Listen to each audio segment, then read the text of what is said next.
My hair has been getting like so tangled. My ends are just really split. If you have long hair, you know that your split ends, they're not just an unsightly thing. They just make your like the ends of your hair start to like tangle on each other. So it's like I really need a haircut. But the woman who I've been going to near me, she does great haircuts, but like she first of all won't stop asking me about my job and I just don't want to talk about it. But also she's like one of those people that escaped communism, quote unquote. And Okay. I really don't want to have it's just an uncomfortable experience because the haircuts are great, but I also just don't want to have those conversations. I just would rather just not have to go there. So I was staying with my friend this week, had a little like mini vacation, and I'm like, I'm gonna look for hair places near you. And I found this one place. I'm like, whatever. It gave like super cheap haircuts, like ridiculously cheap, where I'm like, what the hell is going on here? Anyways, I go there and I'm waiting, and like I hear everyone speaking. I'm the only white person there, and everyone's speaking different language. And I'm like, I swear to God, they're speaking Farsi. But I don't want to look like a doofus if it turns out they're not speaking Farsi. And then I'm just like this like white girl that's just making assumptions. But then after a while, I just was like, I can't help it anymore. So I was like, I asked them, I was like, Farsi baladid. I asked them, do you speak Farsi? And they're like, yes. And then they started talking to me. I was like, oh my gosh, Let's I actually go. don't know any Farsi beyond like a few things. But it was so much fun. It was just like night and day from the other woman I normally go to. I had so Yeah. much fun. So we ended up just like chit-chatting, and then they gave me these really great recommendations for good gorma sabzi, which is like my favorite thing ever. And I don't know, it was just so nice. It was just such a fun time. And I got to bust out the Farsi, which I never get to do anymore. And I just had a really good time. So it was a very pleasant, very affordable haircutting experience. Yeah. Now you got to go back to North Korea, defector, or whoever it is. I don't know. Who's your like communist? Like I escaped communism. My granddad owned a plantation in Cuba, and And then yeah. they oppressed me by taking my plantation away. Yeah. No, I don't know. Maybe I'll just stick to this place actually. It was Yeah, really yeah. fun. Yeah, don't go back to that first place. Yeah. Yeah, welcome to Red Planet. How are we doing, everybody? It's good to see you. It's the start of the show, and we're going to do the thing that we do at the start of the show, which is me asking Kira, apart from getting a new haircut with a more based haircut salon, what's the most based thing you did this week?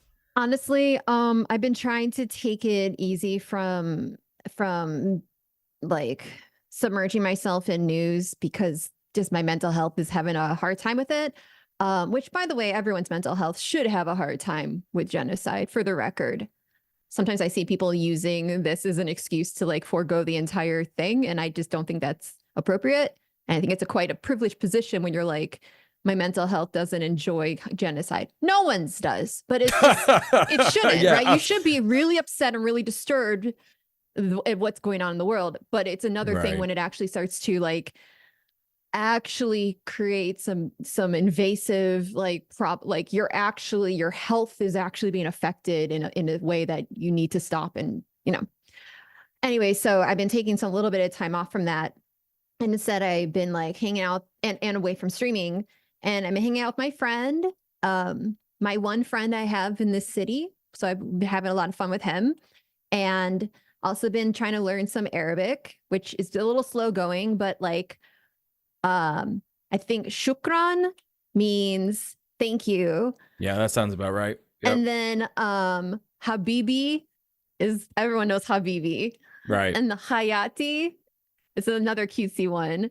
And then what's another one? Oh God, there was another one I wanted to oh yeah, afwan. Is that a one? Am I getting this right? But yeah, no, I've been also doing Duolingo and trying to learn that way. And I don't know, it's difficult because it's not so far in the very beginning of it. And it's not like conversational. It's like learning different letters and things like that, which is important. But I'm really eager to just like be able to know how to have a conversation. So I don't know. We'll see how it goes. Anyways, Muel, my friend Muel. That is me. What base thing or things have you been up to this week? Well, thanks for asking, Kira. Yeah, I'm always doing tenants union stuff. Everybody knows that. At the moment, as and when I'm able to, when I've got capacity, if I'm not sick, or anything like that. And this week's been no different. I have been helping the tenants union members with a bunch of stuff. We've had a whole heap of stuff come in. We actually had someone with a rent to rent landlord, which, if you don't know what that is, I did a video called Awful Landlord Influencers, aka Bastard Landlord Influencers, and I talk a little bit about what rent to rent is in that. A brief summary of it is when, say, for example, you were to rent an apartment from a landlord, and then you pretended to be the landlord and rented that apartment out to someone else for much more than what you're paying. It's disgusting, and it's what I like to call hyperparasitism. But anyway, we figured out that like this was happening, and so yeah, I've been helping this guy. He has like a bit of a language barrier as well, so we're looking for like a translator for him at the minute to just make it a little bit more easy for us to communicate, so he understands exactly what's going on. And on top of that, we've also had well, actually, like the fact that he is like new to the country and can't speak the language too well is, I think, a reason why he's been vulnerable to this kind of thing, which makes it extra fucked up, basically. And on top of that, we've also had a situation where there's an Irish traveller. If you don't know about the plight of travelers in the UK, they've basically been going through ethnic cleansing all over Europe, like over the last, 100 or 200 years or something, but particularly GRT people in the UK at the moment, there is an actual bill that allows for the ethnic cleansing of travelers in the UK, and it basically says that travelers aren't allowed to settle on land, any land, even though they're literally travelers, and that's what they do. That's their whole culture. It's their whole everything.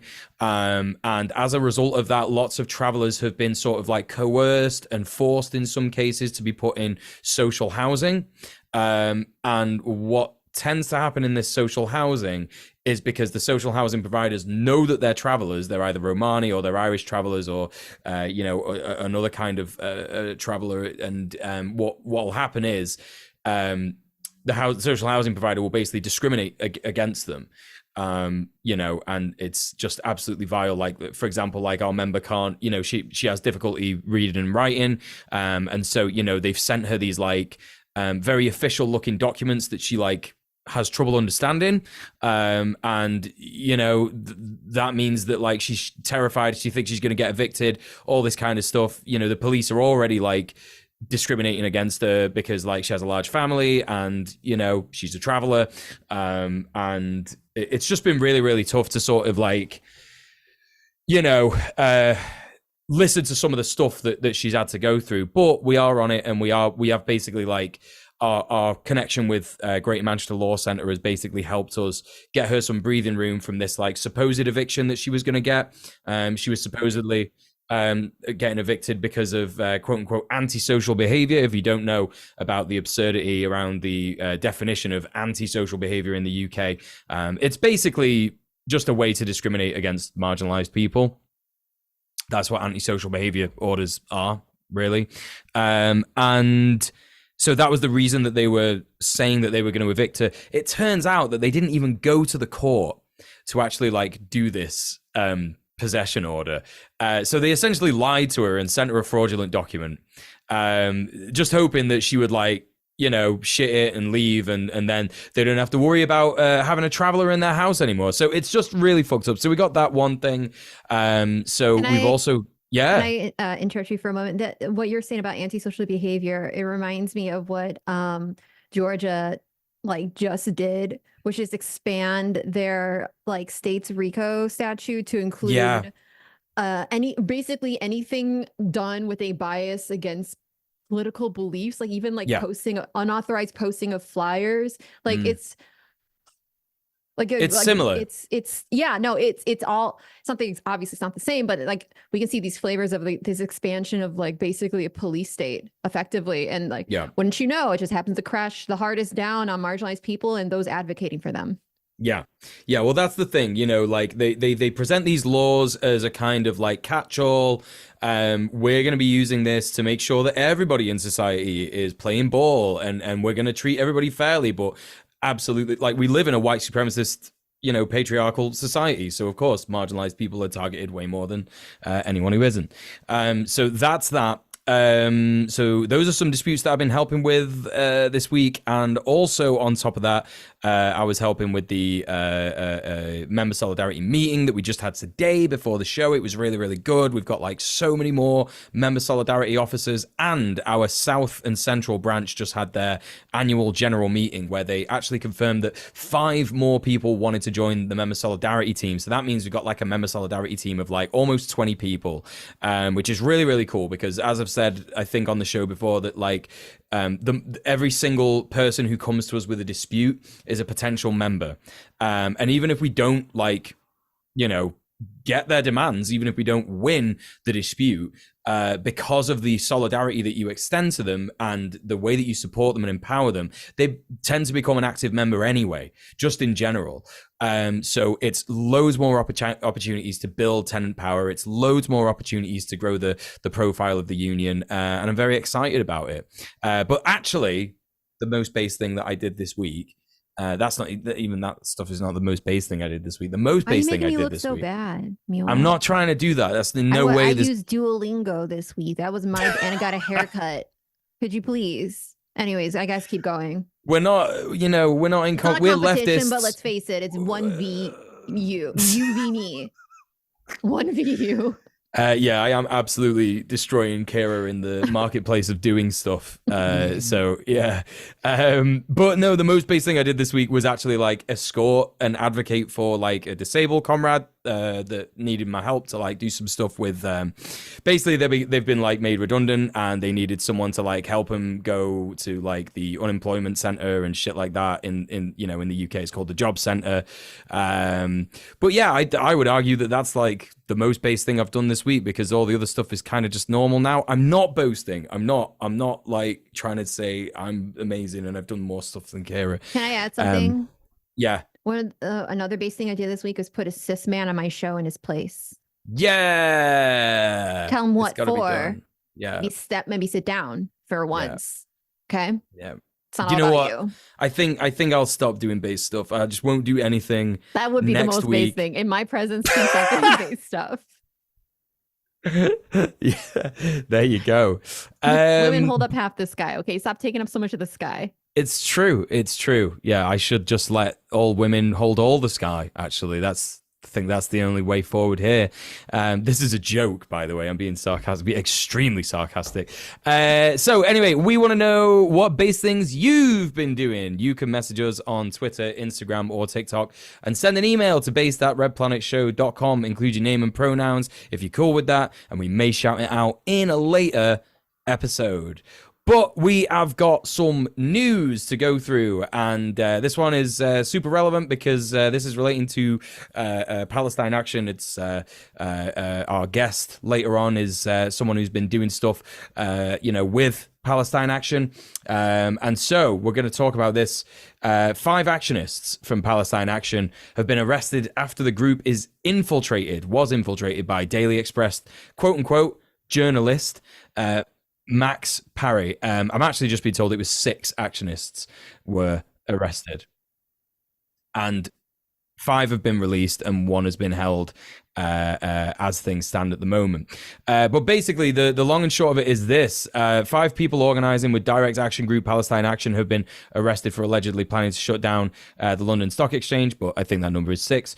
The London Stock Exchange has been a target of Direct Action campaigns in the past and is likely to be again in the future as activists for various causes realise how finance capital facilitates the manifold evils of the world. It's something to do with capitalism, in case people watching the show hadn't realised. Daily Express reporter and professional grass Max Parry infiltrated the group with an assumed identity and a detailed fabricated backstory, claiming to be an environmental activist. After being trained up for the action online, Parry reported everyone involved to the police, leading to their arrests. In his article, Parry described Palestine Action as a pro-Palestine mob and said, "The Express has informed the City of London Police, the Met Police and the London Stock Exchange of Palestine Action's plans. We've passed on our evidence to the Metropolitan Police for further investigation." He also said that he had asked the facilitating organizer for the action, whom he called the ringleader, what other targets were for the week. But they said, I could tell you if you were on the actions, but it's just need to know, Conrad. And that is, of course, a reminder, despite the infiltration, of the effectiveness of need to know OPSEC. Parry had previously infiltrated vegan activist group Animal Rising in June last year, although it's unclear whether his actions at that time led to any arrests.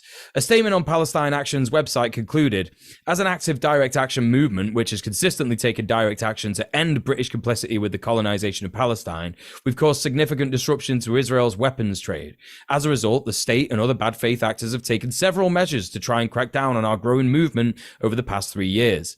Now more than ever, as Israel's genocide of the Palestinian people has seen over 25,000 killed, more than 60,000 injured, and the majority of Gaza's population displaced, Palestine Action will not back down. We will continue to grow, evolve, and remain steadfast in our direct action campaign against the Israeli weapons trade and those who facilitate it." Kira, you got any thoughts on this? Just that,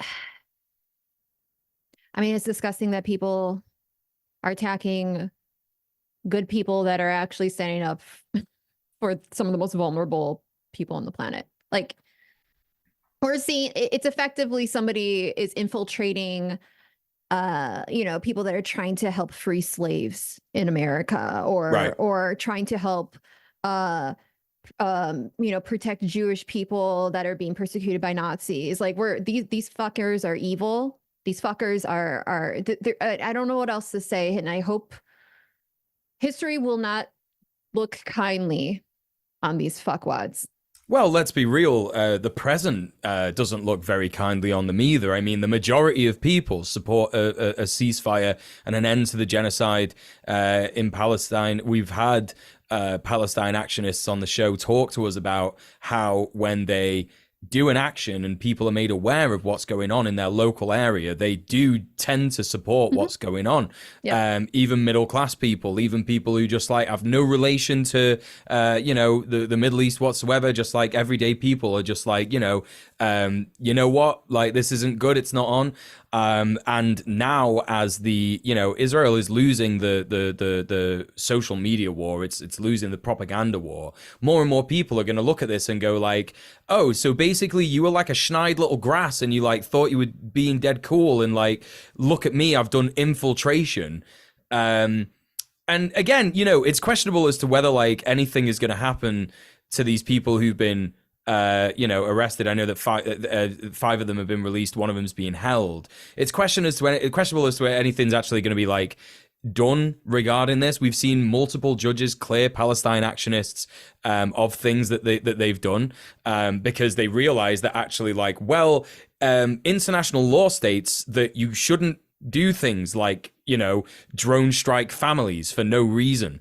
And therefore international law dictates that we have to release you because you've done the right thing. Actually, that's kind of the precedent that's I think sometimes being used to defend Palestine actionists. So it's unclear as to how that's going to go down. But again, it's a reminder for everybody that OPSEC is so important. If you ever going to get involved in terms of doing anything that is legal. By the way, we would never promote doing anything illegal on the show because that's bad and wrong. But if you're going to take part in anything, even if it is legal, sometimes people will infiltrate your group and decide to be a horrible little twat, fucking, what's his name? Randall from Recess about it. So, just be mindful, and maybe we'll have an upcoming episode about OPSEC very soon. I also wanted to add to what you were saying. This is why it's so important that your chauvinistic egos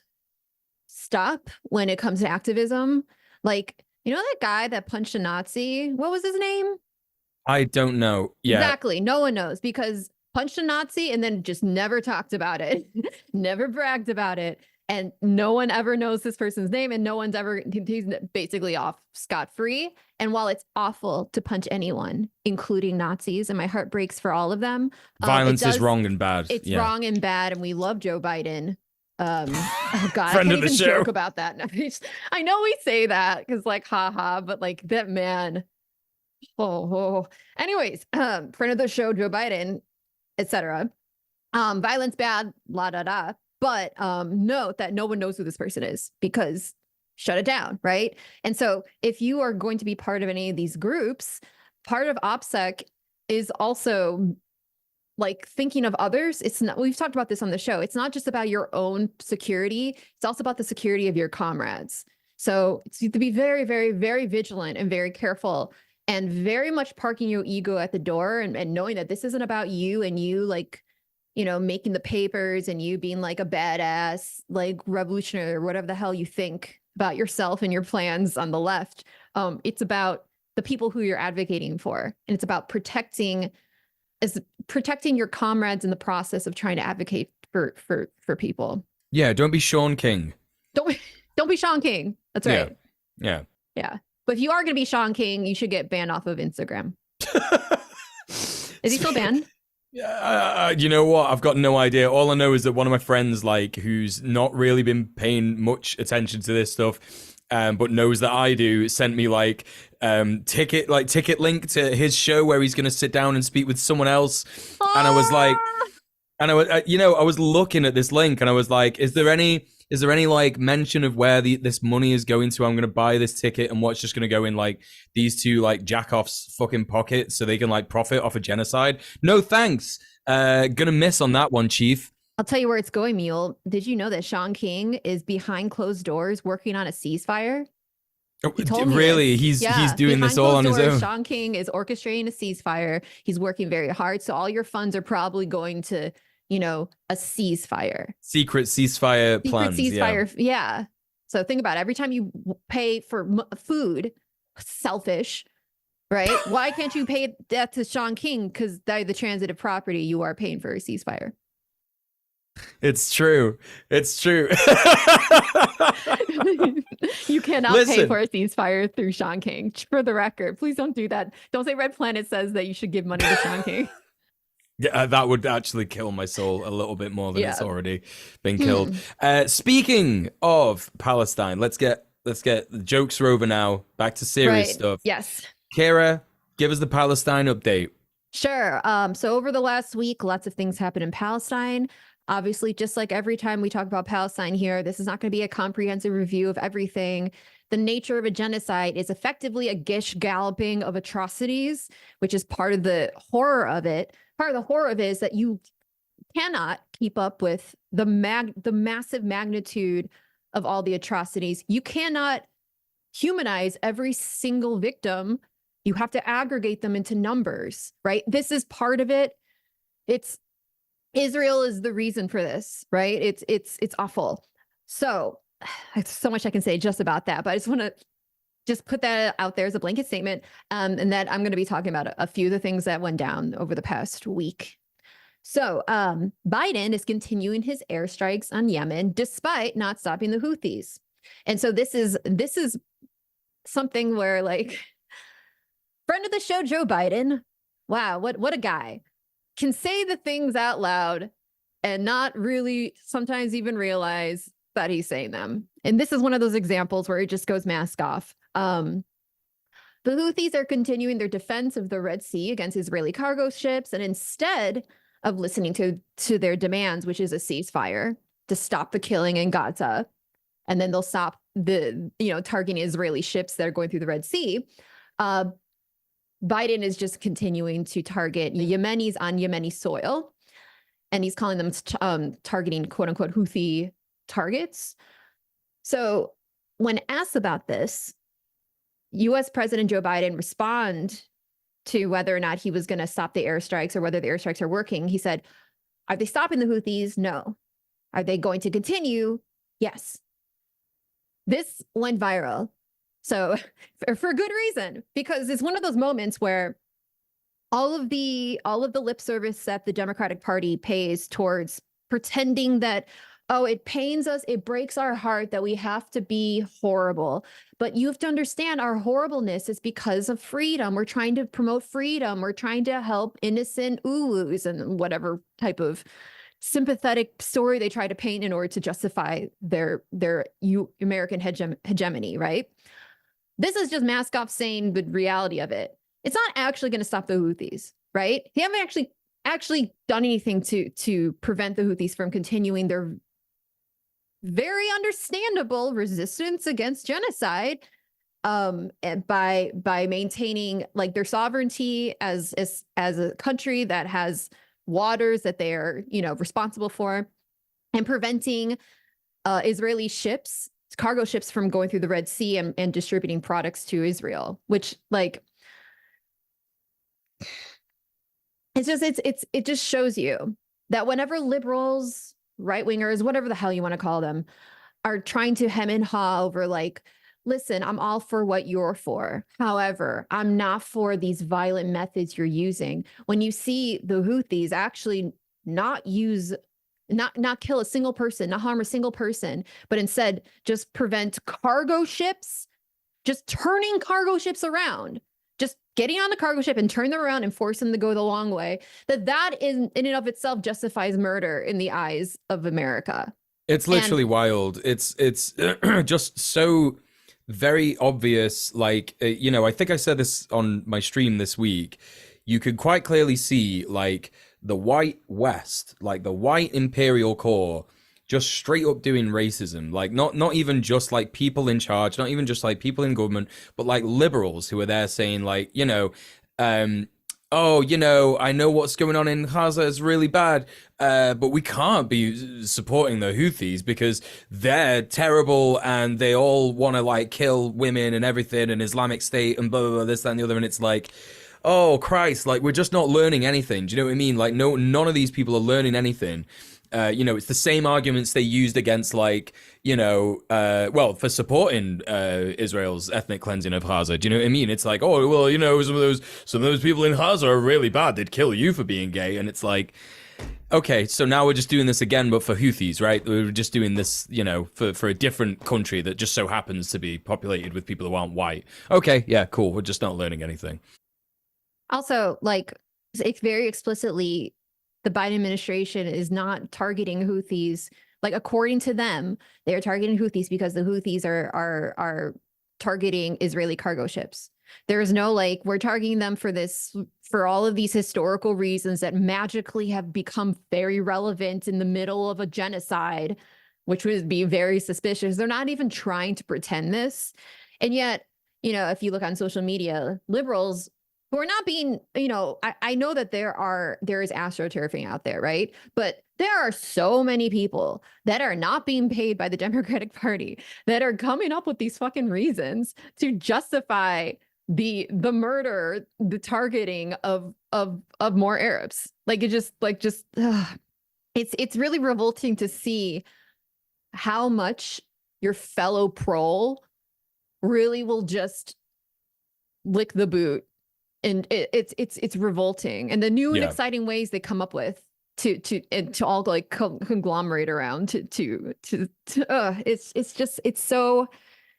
one thing to think of it and to reflect back on history. It's another thing to see, like, the new and exciting ways that they're going about this. Anyway, so Joe Biden's a ghoul, and he's not going to stop targeting Yemenis on Yemeni soil, despite the fact that there are no results that are actually, like, working. Nor am I rooting for him nor am I rooting for any of these attacks to actually work either. But, that's not the official position of here at Red Planet. That's just my position. So the next story we have, and this is not something that is just breaking. This is something that's been going on, but I wanted to bring attention to it. Israel's war on Gaza has led to so many Palestinian amputations through rockets, through gunfire, through white phosphorus. We're going to show very briefly a video. It's only about a minute long, but it's a Palestinian doctor that's just telling you one particular story about one particular Palestinian. Hello again. It's one of the saddest stories which we see every day. As you know, the burn of the patient we see with the rockets and the weapons they use are usually very, very deep.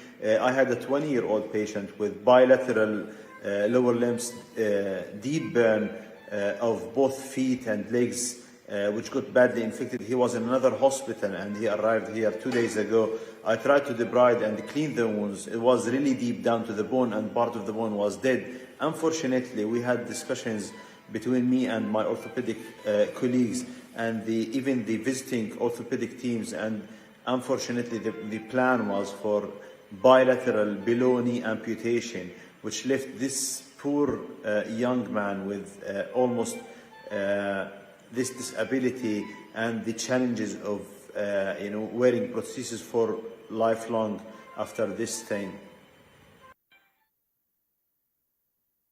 So, as you heard from the video, part of the issue that the doctor was discussing beyond just like the attack itself was the infection. Because of a lack of water, because of a lack of healthcare facilities, because directly as a result of the very intentional Israeli strikes and the very intentional, targeting of water sanitation facilities and just other sources of water, we're seeing not only injuries, but we're also seeing infections that are leading to these amputations. These are all preventable. And I also want to note that it gets even worse. Because of Israel's war on Gaza, over 1,000, last I checked, this was a few weeks ago, by the way, so it's probably more, but over 1,000 Palestinian children have had to have at least one limb amputated without anesthetic. I want to repeat that. Over 1,000 Palestinian children have had to have at least one limb amputated without anesthetic. Yeah, and there's that one video I've seen of a doctor just absolutely beside himself because he had to do an amputation on his own daughter or son, just his own child, without anesthetic, and she died from the pain. And I saw that. How do you even begin to like comprehend just how, what that man's going through? It can't be understated just how ghoulish what the result of all these bombings of hospitals, not allowing aid, killing aid workers and stuff like that. This is the result of that. Yeah.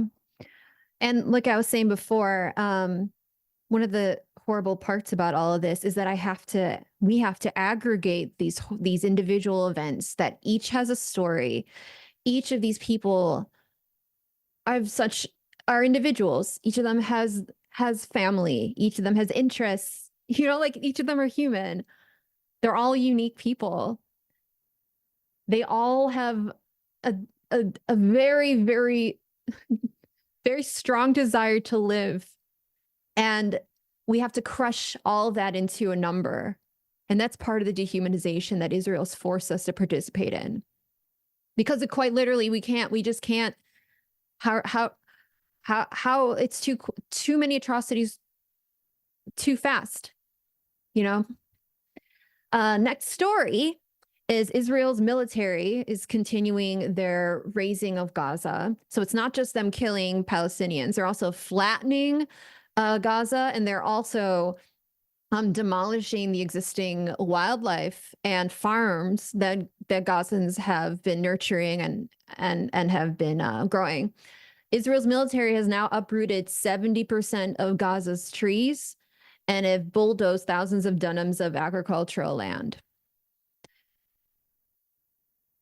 This is just But they're the most environmentally friendly army, though, Kira, because they have no animal products in any of their military fatigues. So, oh my God, it's cancelled out, right? This is the carbon sink. For every tree that they uproot, they buy a Tesla, so it's fine. Yeah, literally. Jeez.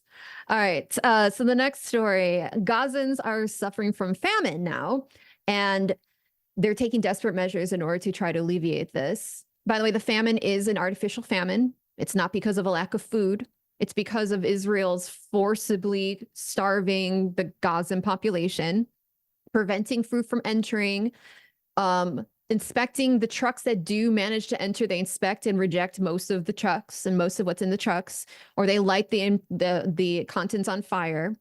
So right now, Palestinians and Gazans are now eating loaves of bread made from rabbit feed. So some are not posting the photos themselves out of a sense of pride and dignity, when really it's everyone. It's all of us that need to be ashamed at how we are standing by and allowing this to occur. And especially the United States and Israel. Netanyahu, to no one's surprise, but it should be stated, just in case anyone needed a reminder, is openly declaring he has no intention of allowing a Palestinian state. He says, my insistence is what prevented for years the establishment of a Palestinian state, which would have posed an existential danger to Israel.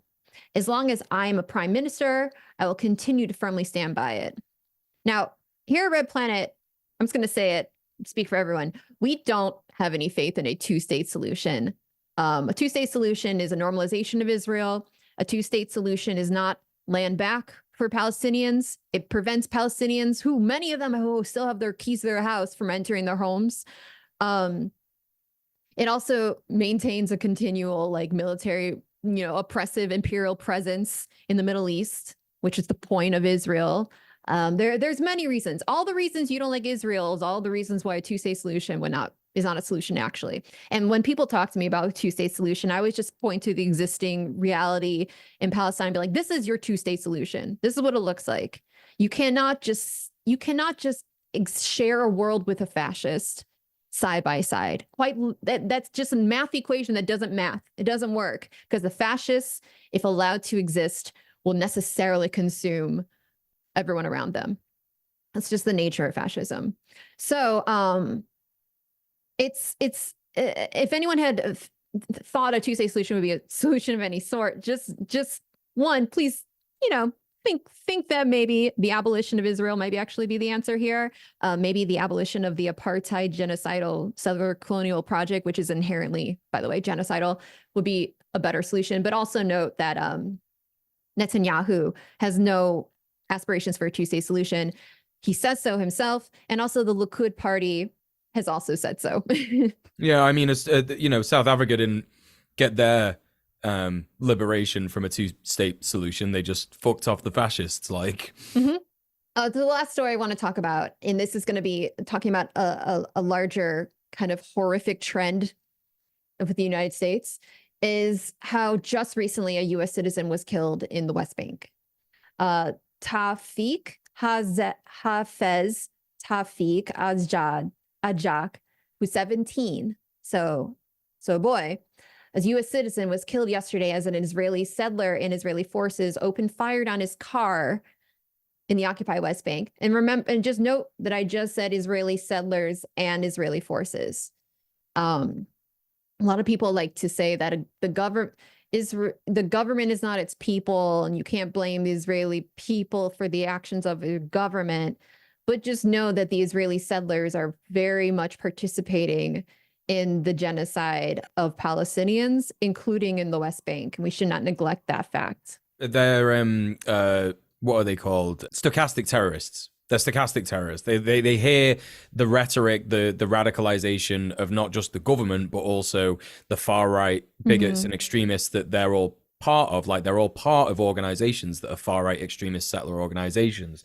They get radicalized, they get pushed, they get egged on to do this stuff, and then it happens, and then the government's like, we didn't make them do it, they just did it on their own. And it's like, well, maybe it wouldn't happen if Palestinians were so dehumanized and there wasn't apartheid and all this kind of stuff. I would even go further to say that it's even further it's a little more direct than stochastic terror, because the government itself arms settlers. The United States government and the Israeli government, literally bring, Ben-Gvir will just hand out rifles to Israeli settlers. That's true. And to use against Palestinians. It's right? Active terrorist state actors, yeah. And the expansion of settlers in the West Bank specifically is also an intentional move by the government. Every settler expanding in the West Bank is part of the expansion of Israel to engulf and eliminate Palestine, the existing Palestinian territories. So, but yeah, no, I agree with you. It's one of those things, especially when you especially when you see the IOF just standing there and just like watching it happen. Like it's very clear that this is not something that the government is like actually upset about. This is very much an intended result. So this occurred at 2:15 p.m. on January 19th. So just 2 days ago, in East Ramallah in the central occupied West Bank. Taufik, who is a U.S. citizen, was in his car when an Israeli settler, also in a car, arrived and began firing live ammunition from about 100 meters away. Taufik drove away while the Israeli settler followed, continuing to shoot toward Taufik. Then an Israeli military vehicle appeared from the opposite direction and opened fire on Taufik's car from a distance of about 50 to 70 meters. So now we have the Israeli military and Israeli settlers both collaborating to target a Palestinian U.S. citizen in the West Bank. Taufik's car then veered off and overturned. Israeli forces surrounded Taufik's car and prevented people from reaching him for about 15 minutes. And by the way, this is extremely like signature Israeli occupying forces move to block aid, to prevent aid from reaching Palestinians. I can't tell you how many videos I've seen of ambulances trying to enter areas of the West Bank and the IOF just, pulling them over and forcing them to have to wait and like grilling them and sometimes turning them away, or parking their cars in the front of like a hospital entrance so nobody can enter or leave the hospital. So this is extremely this is not a one-off bad apple event. This is extremely in line with what Israel does on the regular. So an ambulance then finally was able to bring him into a medical center after Israel was trying to prevent that from occurring. Taufik was then declared dead on arrival. So if history is any indicator of what's the result's going to be, this is my personal prediction. Muel, I'm happy to hear what you think, but this is how I think it's going to go down. Biden will pay lip service to this, and literally nothing else will come of it. So if you recall his treatment of Shireen Abu Akleh, was a U.S. citizen and also journalist for Al Jazeera, and very much loved by the Palestinian people. She was reporting on covering an Israeli raid on the Jenin refugee camp in occupied West Bank in May 2022, excuse me. And she was killed by Israel upon while doing so. Later on, investigations showed that Israel sniped her in the head from a rooftop. So it was very much a deliberate, targeted killing of a journalist who had gotten a reputation for speaking out about what was going on in Israel, or going on to the Palestinian people in occupied Palestine, and also just being one of those truth tellers that got on fascist nerves, because fascists don't like it when you expose them for what they are. And she was wearing a press vest. You know how it goes. Like, Israel doesn't give a fuck. They want to be oppressors, and anything gets in the way of that is going to be eliminated. So at first, Israel blamed Palestinians. They said Palestinians shot her and killed her, and then they kept denying responsibility. But also in the beginning, along with that denial came the Biden administration, which was very much like, we are very upset at the killing of Shireen Abu Akleh. And what did they say? They said those responsible for Shireen's killing should be prosecuted to the fullest extent of the law. The Israelis have the wherewithal and the capabilities to conduct a thorough, comprehensive investigation.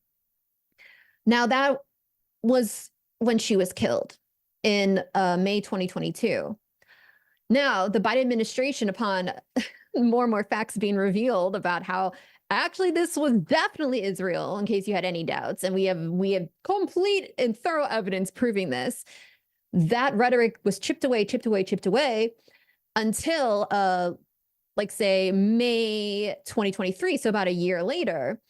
Then the Biden administration was saying that the killing of Abu Akleh was unintentional, and reiterates that it's seeking accountability by urging Israel to revise its military rules of engagement. saying, since Shireen's tragic death, we have continued to press Israel closely review its policies and practices on rules of engagement and consider additional steps to mitigate risk of civilian harm and protect journalists. Basically nothing. Lip service. So if that and many other Israeli killings of U.S. citizens is any lesson, my prediction for how the U.S. and the Biden administration specifically is going to react to Israel's very deliberate murder of Hafez Tawfiq Ajak, is that nothing will fundamentally change. Yep. Just like the Democrats' campaign slogan. Yeah. So yeah, I completely agree. No notes whatsoever. I think you're absolutely right. I think that like Joe Biden has spoken about Israeli settlers in a disparaging way in all of this, because I think the whole manufacturing of consent is that like Gaza is this enclave where terrorism has like bloomed and there's nothing we could do about it, so we have to just support the Israelis and just don't think about it, vote blue no matter who.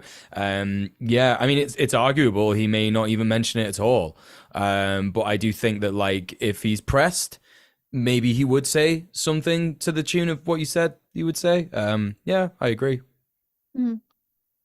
Okay, so thank you very much, Kira, for the Palestine update. Appreciate that.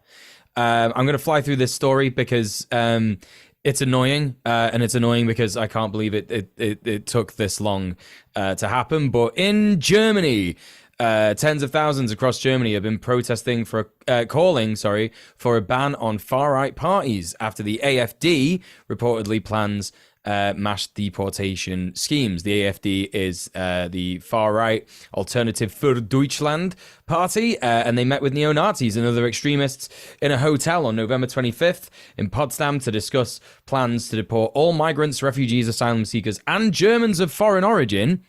So, Germans of foreign origin, you make of that what you will.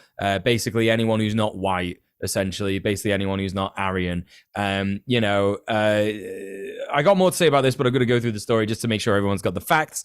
On January 10th, investigative journalism network Corrective brought the meeting to public attention, sparking a massive wave of protests across the country. It was reported by German newspapers Die Zeit and Der Spiegel on 18th of January that the meeting was the 7th of its kind.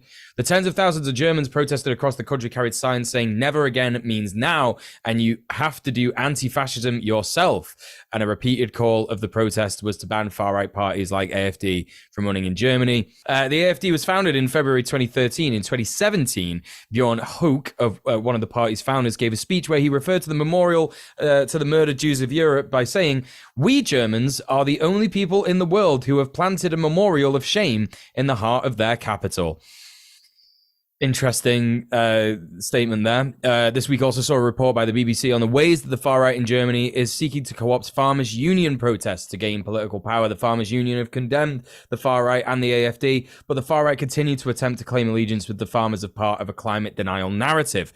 Farmers across Europe have been protesting against the mishandling of agricultural sector's needs in line with climate goals, and the far right is keen to narrativize this as climate-denying and nationalistic sentiment, despite vocal disagreement by many of the farmers actually protesting. The BBC report also described growing sentiment in far-right Telegram channels, hoping that the farmers' protests might be the beginning of a broader insurrection against the German government from the right. But Kira, tell us about what's going on in Guatemala. All right. Bernardo Arevalo inaugurated as the president of Guatemala. So after months of attempts by the outgoing Congress to prevent him from taking office, Bernardo Arevalo has become the president of Guatemala in a surprising victory for democracy in Central America. President Arevalo is the son of a former Guatemalan president, Juan Jose Arevalo, whose government implemented worker protections and created space for the indigenous population in the late 1940s.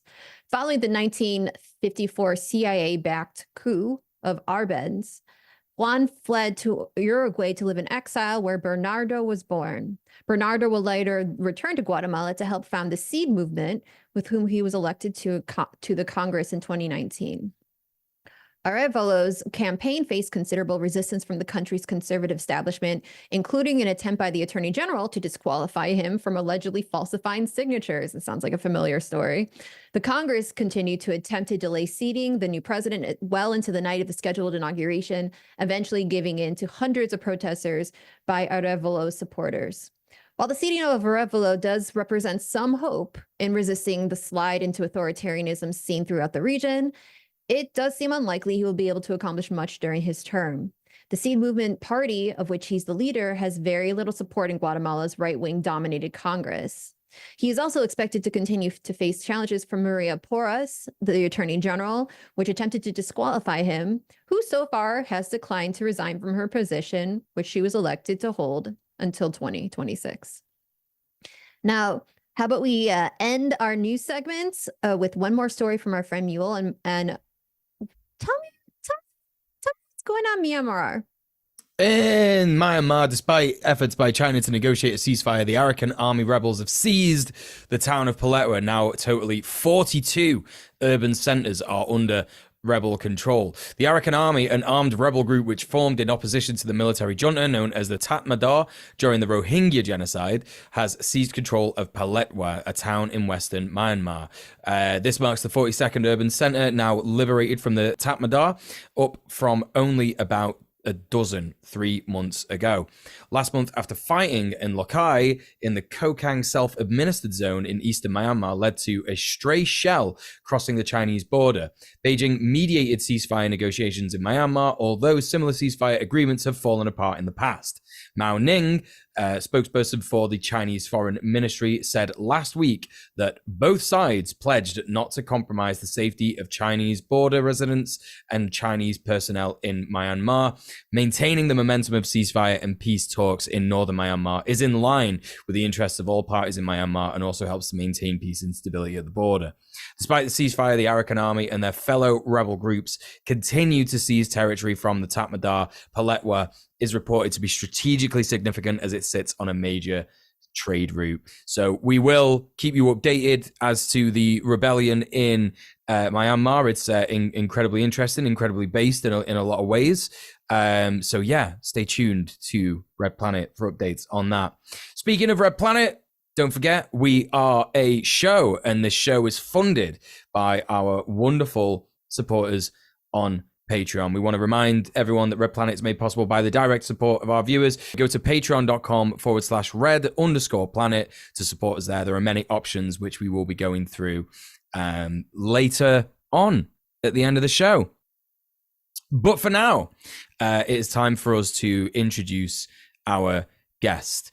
As we have discussed many times on the show, the current big topic surrounding activism, surrounding revolution, surrounding any kind of left-wing organizing is Palestine, the genocide going on in Gaza.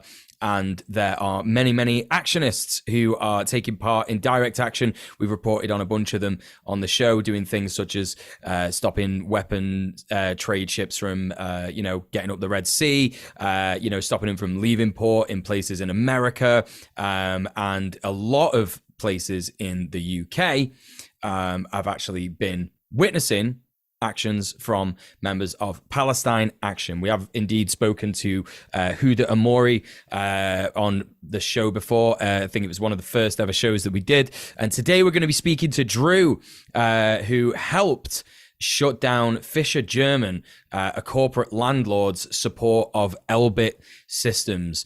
Drew, thank you so much for joining us. I know that you're just connecting to audio, so I'll give you a little sec. And you should be with us. Hi, Drew. How's it going? Sorry, yeah, I'm good. How's it going? You okay? Yeah, all good. Thanks so much for joining us today. It's an absolute pleasure to have you on the show. So why don't we start by you just telling us a little bit about what you were sort of wanting to take part in when you did the action against Fischer German. Like, what was well, just say it in your own words, really. What was going through your mind? What was the aim of the game? Yeah. Well, first off, thank you very much for having me. Yeah, so Fischer German is basically a company that rents out buildings and spaces for anyone that doesn't know to other companies. And they were renting out spaces to a company called Elbit Systems. And Elbit Systems, again, for anyone that doesn't know, is a company that is all over the world. It's 85% Israeli owned. And there's about 8 sites in the UK that are currently running. In them sites, they make weapons, artillery, kind of components that go into weapons that are then used against Palestinians in Palestine and other oppressive regimes. So being aware that this was a target, we were kind of things have obviously since this has been happening, as I'm sure you've heard, as people know, for 75 years now. Do you know what I mean? This didn't start on the 8th of October. However, since the 8th of October, things have obviously heated up in every kind of sector, including the campaign that I'm involved with, Palestine Action. There was other groups in Manchester, which is where the Fischer German building was, that were kind of targeting Fischer German. And we were doing like occupations, like walking into the building and kind of going into the lobby and chanting and stuff and kind of doing a sit-in. We done petitions, we done walk past with thousands of people chanting outside, literally thousands. But it kind of got to a point of like, we need something extra. Like there needs to be like this extra kind of push on this because something's not. The pressure's there, but not quite enough, and we need to shake it. So started looking at the building as kind of, what could I kind of do direct action wise, and fortunately it was quite good. Like aesthetically, there's a ledge right at the front of the building. It was easy enough with a set of ladders to get onto. And I just kind of thought, this is a really easy action. I'm part of a crew that live in Manchester, in like the squatting scene. So I'm in Manchester anyway. There's a massive support network in terms of like Palestinian support, solidarity, resistance within that area. And so it's really easy to kind of do as well in terms of organising. So I just thought, why not? So yeah, got a set of ladders, a little pair of telescopic ones, and put a builder's hat on and a high vis to try and kind of blend in. And just went down at like 6 o'clock in the morning and shimmied up on top of the roof. Balls in, simple as that. Yeah. And this is something that like you decided to do just because you realized just how easy it was. I know there were a lot of calls because I'm also part of like activism networks in Manchester. There were so many calls for people to do actions surrounding Fischer German. So this was something that you had just thought, sack it, I'm going to do it. Yeah, exactly. Yeah. I mean, and the consequences are high, like, do you know what I mean? But also it's kind of like, there's so much frustration inside of like, oh, we can't just keep marching. Do you know what I mean? And the marching and everything else, and the petitioning and the lobbying and the vigils and the demos, everything is needed. It's all part of a massive umbrella. Like, I'm not shunning that kind of thing, but we need the direct action as well. And I feel, and it's not like a grandiose thing of, I was needed, because there's loads of people stepping up. It's just on that particular day, I just thought, you know what, like this needs a little bit more here, a bit more chaos, really. And talk us through your, I guess, like thoughts and feelings, because of course, like you say, it is, there are consequences for doing something like this. Like, I don't know what the exact, like, charges would be for doing something like that. I imagine trespass and, all this kind of nonsense. But, in your head, like, what were you thinking in terms of like, the risks associated with it and the broader picture, thinking globally with regards to what's going on in Gaza? Yeah, I think so. There was no feeling of should I be doing this in my head. It was like, yes, this is what I should be doing because I'm stood here, so this is what I should be doing, kind of thing. This is the right choice. But there's always that that overriding fear, and I think because of a history of criminal activity, protesting and stuff, the bar's always raised when you get before the judge. And I think, there's a few of us, good comrades of mine has just got out of prison, who are getting to that point now where that's going to happen. So that was definitely in the back of my mind, because I know that, as I say, whatever, my get out of jail free cards are definitely run out by now. So that was a fear, definitely. But that willingness to need something needs doing over kind of overrides that.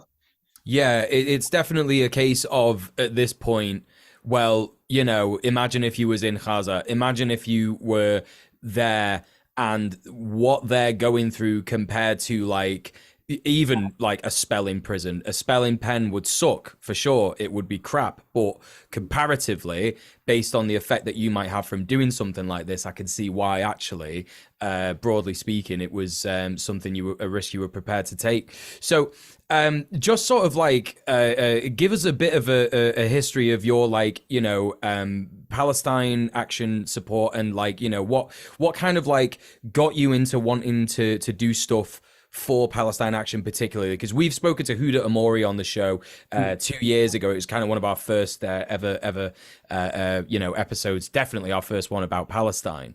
She told us a little bit about that, but just give our audience a bit of a refresher about Palestine Action as a whole, like what you wanted to do in getting involved and do stuff with them. Yeah, cool. Yeah. So I mean, the beginning was, for me, was that I was involved in environmental stuff, and kind of HS2 and stuff like that, direct action, and then a group of us from Extinction Rebellion. I'm not with them anymore, but I was a couple of years ago. And then in that period, I was with XR North, and they asked me. Some people asked me, did I want to do a kind of collaboration action with Palestine Action at the Oldham factory in Manchester, and that's how it kind of spawned. I went to, I didn't know, 3 years ago, I didn't know anything about Palestine. I knew Palestine, do you know what I mean? But I didn't know anything about it. Extremely naive, really kind of grew up in that box, that Western box. And I went to a workshop, and I was blown away. I was blown away first with the fact I didn't know anything about any of this, but I was more blown away that there was factories in the UK operating that were making these weapons. And that was what really stuck with me after that workshop. So there was no question in my mind from then. This was the right thing to do. So I looked at more about Palestine, and I read books. I read some Noam Chomsky and stuff like that, and then I started looking at Palestine Action and as a campaign. And what they've done what they did by the point I joined them, kind of thing, in such a small amount of time was just crazy. Having been at HS2 and XR and stuff like that, and seeing the gains that you do get and don't get. Pal Action is on another level. Like, they are literally, in such a short amount of time, they've done so much, and it's not like to shit on other campaigns. It's just a matter of fact, you know what I mean? And then, they're on it. They're fresh. They keep things moving. And the part of the campaign, there's now 8 sites in the UK. There was 10 sites.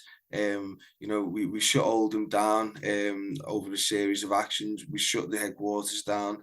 We've shut Fischer German down. There's a marketing company there. We shut them down. We've had companies email us directly and say, okay, that's it, we're done, we're out. We accept your demands. Whoever made them demands, obviously, alleged demands. But yeah, amazing stuff in such a short amount of time, and that's what attracted me to it as a campaign, because I thought, like, this is a group that is doing stuff and getting stuff done, and I want to be part of that. And that's kind of how it spawned for me. It's definitely, when you hear about, like, literally the first time I heard about it was like 2 years ago when we spoke to Huda, and you hear about the actual, like, direct action, and it's non-violent, it's based in sabotage, it's based in occupation and stuff like that, and these are things that don't hurt people. They are like, not even arguably but provably are actually, like, stopping people from being harmed. So that's why it's such a very sort of like morally easy thing to get involved with. It's quite clearly, as you say, like the correct thing to do. And yeah, I think so. Talk to us a bit about how you know, your actual like action that you did with Fischer German, that was with a means to, correct me if I'm wrong, force and coerce Fischer German to divest from actually providing buildings to rent for Elbit, right? Mm-hmm. Yeah, exactly. Yeah, that was the point. Yeah. To kind of to pressure them from every angle. And if for me, if I'm in Manchester and they're there, then that's where I am, kind of thing. And it was, yeah, it was, the point for me was to get in there, to get on there, and to cause as much disruption as I could. Typically, destruction is also our aim. But I'm going to be honest and say that before the action, I wanted to do it in a way that I could do it and hopefully sit here today and chat to you. And I felt that I could do what I wanted to do without smashing all the windows on that particular day, which is why I didn't, intend to cause criminal damage anyway. Buzzing. And in terms of like the actual effects of your action, I did hear that Fischer German actually dropped Elbit. Is that true? Yeah, that's absolutely true. Yeah. Yeah. That was. And do you know any of the details about that? Did they quote Palestine Action or your action in any of the sort of press releases or statements surrounding that? Yeah, I mean, I guess what I can definitely say is that an email was sent to say that they are no longer basically working with Elbit. And it very little was said, and that's quite common because I guess these companies don't want to get into get down the rabbit hole and open a can of worms. But yeah, the main words were there, which is they're done. Yeah, that's, and that, this is like a sort of like fantastic like propaganda of the deed, I think, for our audience. The main aim of this show, I know that I just sort of like messaged you out of the blue with our mutual Conrad contact, but like, the aim of the show is to sort of like do that propaganda of the deed and speak to activists and actionists who've done stuff like this that have had tangible results. Like you may, if you're watching this and you may think, well, what has this achieved? They're just going to find another landlord. They're just going to find another place. They're a multi-million-pound, whatever. Like the amount of stress for them to actually like do this, it's a spanner in the works. And Palestine Action, like you say, are doing so much at the minute, and they've had so much planned, and they've thrown so many spanners into so many different parts of the machine that it is unquestionably, having a massive tangible effect on Elbit Systems and the way that they operate. The fact that two factories have been shut down in the time that they've been organizing, and all these other companies have been divesting, from supporting Elbit Systems, speaks to the actual, as you say, like it's the real deal what they're doing. Not to mention that it gets Elbit Systems on the map, like very visibly as being a participant in genocide. Like, I care about Palestine, but I didn't know specifically it was Elbit until we had someone from Pal Action on the show. I didn't know how significant Elbit was in that. And I also didn't know how accessible these factories are. And not just Elbit, but you start to wonder, like, where are these factories actually? Sometimes it always feels like they're just over there, and the bad things are happening over there, and they're really upsetting. So you're going to do whatever you can over here, but there's never any real connection. And like you were talking about before with like protests and things like that, these are all necessary things to do, but they're not actually directly doing anything.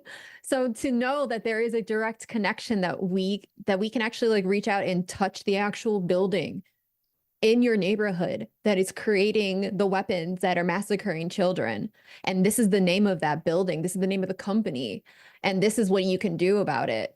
I think it's extremely powerful and does propagandize the reality of what's going on.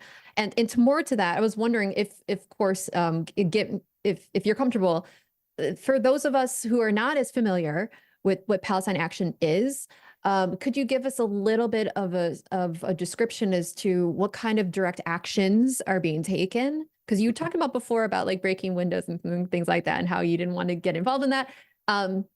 If, of course, given your comfort level, if you're willing to discuss those things with us. Yeah, of course, yeah.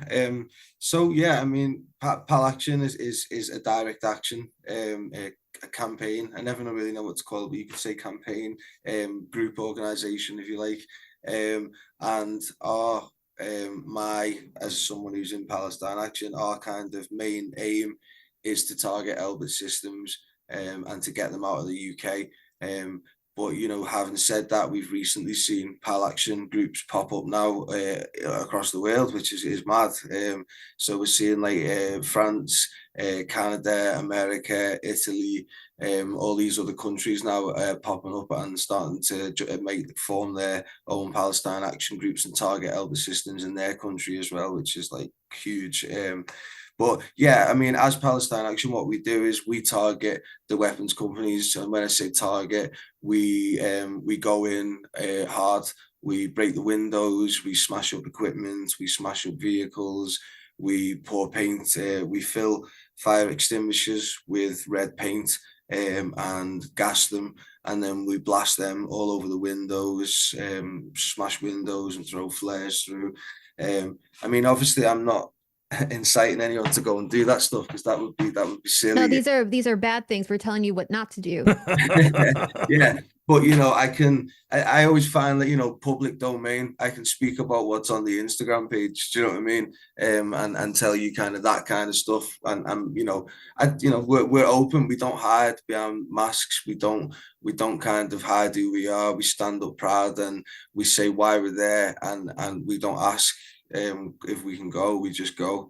And yeah, we don't stop. We do it once and then we go back and we go back and we go back and we go back. And yeah, it's fun. Things get creative. You get, just last week I seen that there was 4 or 5 people, and the youngest one was 60, the eldest one was 81. And they locked on to each other on a load of tubes in the freezing cold. We've got people who've popped out the top of vans, drove through the gates. Yeah, it's pretty heavy stuff. And yeah, it's we've had many people in prison. You know what I mean? Like people are doing good deeds, definitely. But it should be noted that none of these actions actually harm any people. So it's always remarkable that anyone really have a moral issue with, like beyond just, oh, it's a pain and oh, we need to replace that in money. It is interesting how anyone could twist the actions of Palestine Action into being some sort of immoral act, when in actuality you are sabotaging genocide factories. Yeah, I mean, yeah, I get labeled every day as an anti-Semite, which I'm not. Join the club. I get that every day. I get a lot of hate, but don't read the hate. But my point is that yeah, we get people will look at us and say we're terrorists, we're anarchists, we're jumping on the bandwagon. We just like crazy shit, and we're just jumping into the next thing. But I think those people at the back of the mind are just like, they're like the climate deniers and the rest of them. They know at the end, the capitalists, they know what's going on. And I think that drives them. They don't believe their bullshit. I don't think they believe it. Is what I was meant to say. Exactly. Yeah. Yeah. And I should say that you've been called a terrorist. Twitch banned me for terrorism. Muel, what's going on with you? Yeah, I've somehow escaped it, but I did get disowned by my Jewish family, so okay, that's one thing. Yeah, being called a disgusting anti-Semite. I'm never going to speak to you again, Rita. That's my sacrifice for doing what I believe is the right thing to do, which is to use my means of communication to talk about this stuff. So I think we all have some kind of repercussion for doing this stuff, for talking about it, for doing actions, for broadcasting the actual truth and the reality of what's going on. But I think at the end of the day, again, it's like, compared to what people are going through in Gaza and the West Bank, completely it doesn't even compare. We spoke about a lot of the stuff that was that's been happening recently. Earlier in the show, that doctor that had to literally watch his own kid die because there was no anesthetic to amputate. You know, she needed amputation. Just like, absolutely, like, how could you even begin to comprehend how that feels? So yeah, I think just bringing it back to Pal Action and what's going on. There was like a question that I wanted to ask, and it's sort of like surrounding you, because again, like this is sort of our platform to say to people, you know, here's an activist, here's what they've done, here's how they got interested in it, etc., etc. So you mentioned that you know, started off with Extinction Rebellion, HS2 stuff. What kind of like was the, I guess, politicizing moment where you said, it's time to do stuff, I've got to actually do stuff? Yeah, I mean, I guess like yeah, you could call HS2 my training ground. I was with XR, and then I went to HS2, and you know, we lived in the woods, we dug tunnels, and there was a lot, you know, lifting trees. It was all very mad, but I learned lots, and I met lots of good people and learned lots of good things, shall we say. And yeah, you know, I'd done actions, and that kind of got me prepared, I guess, without even knowing it, for Pal Action, if you like. A springboard, or whatever you want to call it. And then I kind of was involved with both HS2 and Pal Action, and then slowly kind of drifted away from.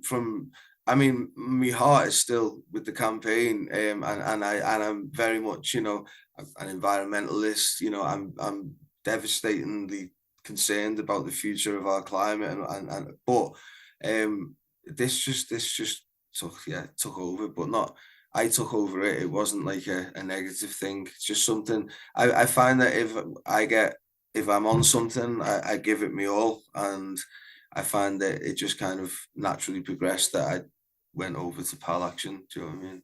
Yeah, of course, of course. If you're comfortable with answering this question, then could you tell us a little bit about like what kind of ramifications were, you know, brought against you by the state as a result of your action? Yeah, of course, yeah.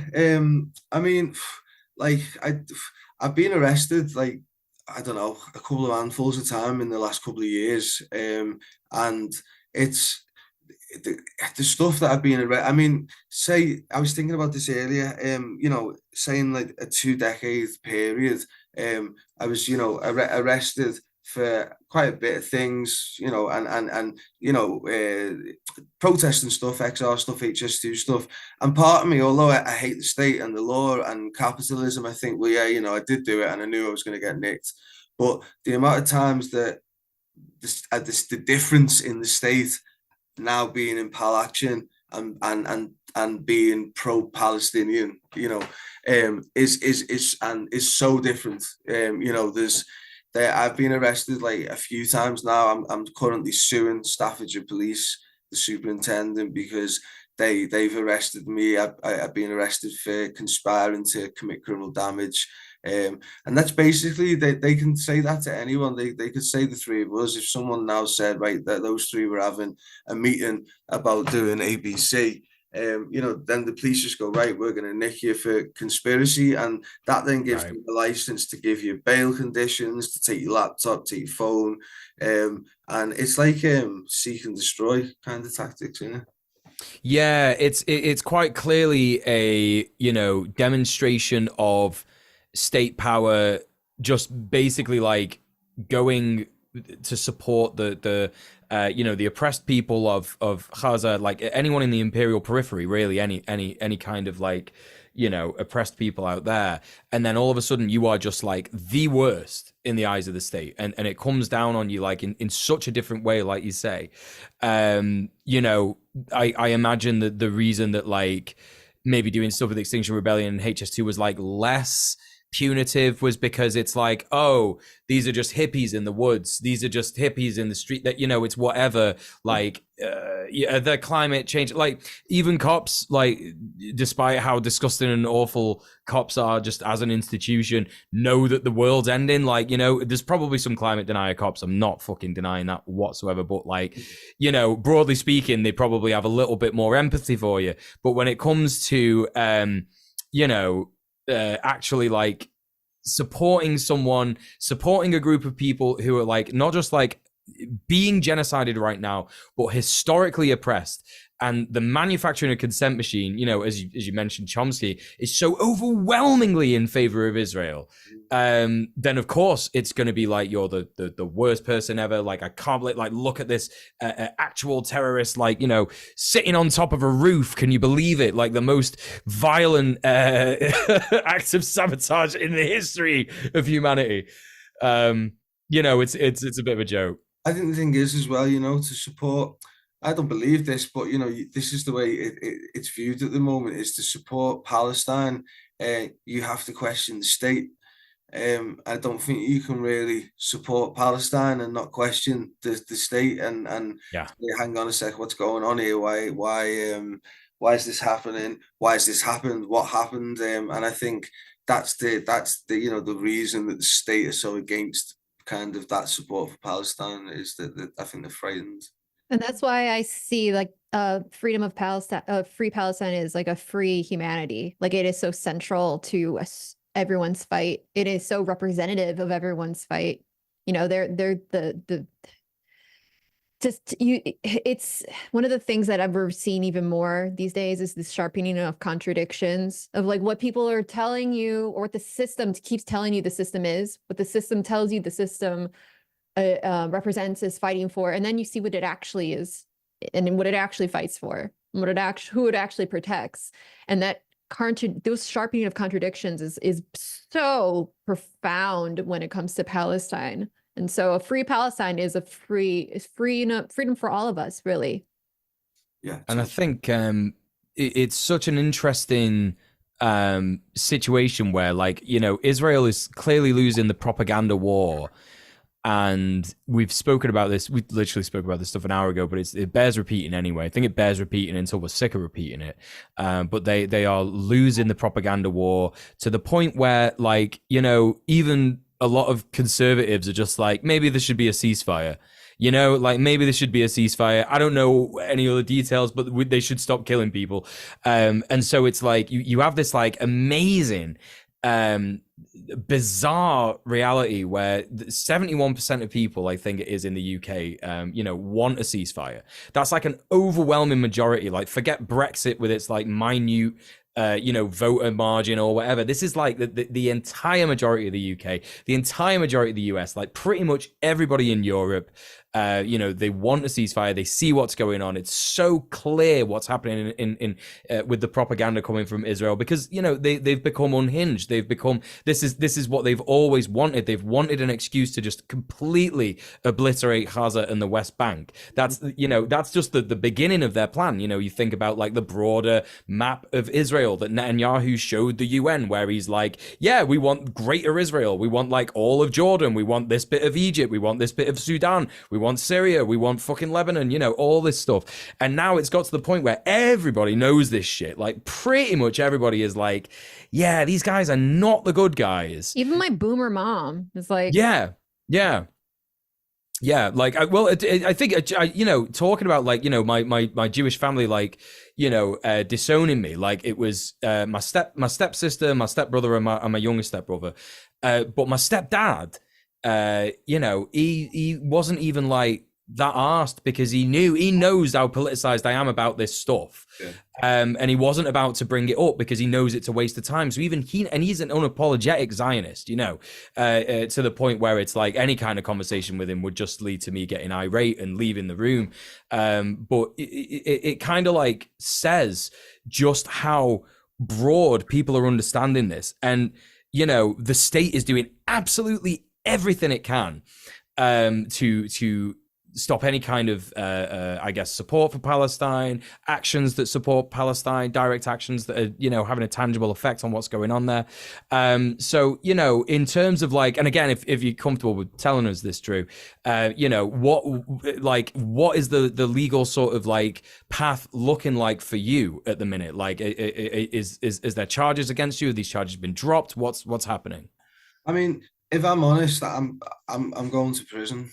I mean, I've made my bed with that one. I know that it's going to happen, and it's not like it's the last thing that I want. It's the last thing that I feel is is a good strategy. I don't believe in you know, I do believe in civil disobedience, but I don't believe in bodies being in prison right now. You know, people need to be out doing stuff, and you know, what can I do from in a prison cell except for you know, be locked up by the state? But I do.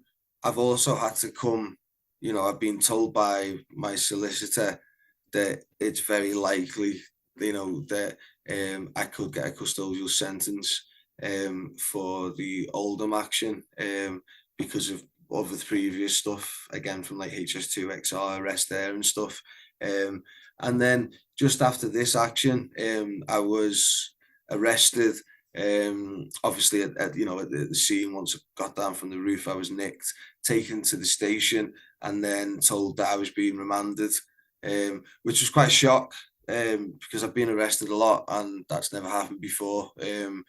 And you know, I had like, you know, the prison officer came into the cell and with the handcuff on their arm and handcuffed himself to me and took me away in the van, and it was all a bit like, wow, this is happening, you know, this is real now. And I went to court, and you know, it was the first time I'm with a great, you know, my solicitors, Liz, our solicitors, brilliant Manchester protest solicitors, and lots of experience. And it was the first time I'd seen a bit of concern on my solicitor's face, you know, and I thought, shit, like this is, you know, because I kind of said, you know, I remember, like, you know, through the glass thing, you know, I was allowed to go and see the solicitor in the court, and they've got like these glass rooms, and she kind of said, you know, is there anything else you want? And I just said, just please get me out of here. Do you know what I mean? And she said, I'll try my damnedest. And it was the first time that I kind of seen, and I thought, shit. And then, you know, went up to the court, and the judge was yeah, she was a bitch. Like, there's no other way of putting it. She was a cow, and she's known for that. And she was shouting at me, telling me, you know, if I see your face again, I'll remember your face, and I'm going to send you to prison. So there's no doubt in my mind, you know, I keep a book and my prescription and tablets by the front door, in a bag, always, so that if the police bust, then I can at least say, can I have my tablets and my book? You know, I have backup plans with friends in case I get remanded, because it's not about what you've done, it's what about they say you're going to do or what they say you've done. You know, this is the issue. We've got it's corrupt as fuck. You know, my own solicitor told me not to use independent police complaints because, you know, and all the rest of it. So yeah, you know, the state is the state, and the police, as you know, are the state's kind of dogs. Yeah, it is what it is. It's part of the thing, you know. And for the record, you have to make all these plans and you have to have all these fears because you are trying to stop genocide. Just to be clear, this isn't because you're trying to steal from a sweet family or you know, you're not harming any bodies. You are trying to stop and you are succeeding in stopping further bloodshed directly. Yeah. Like, I can't tell you how many times I've seen Pal Action shouted out on Telegram by like the Resistance Network. Like, you're actually making a difference. And that's what the state is trying to crack down on. It's not actually harming people. You're helping people. Yeah. Just make it clear to everyone. Yeah. It's not long. They're gonna, you know, a lot. I think we're going to see a lot. You know, we've seen a lot with the police crimes and sentencing bill. Kind of all these new laws and acts and regulations just kind of came out of nowhere, and are now the policy, right? And I think this year is going to be worse. I think I predict that we're going to see groups such as ours probably banned as extremist groups. I mean, I don't predict. I know it. Do you know what I mean? It's not like It's quite clearly something that's going to happen because, you know, the we are part of the imperial core. The imperial core needs to maintain that white Western hegemony across the world.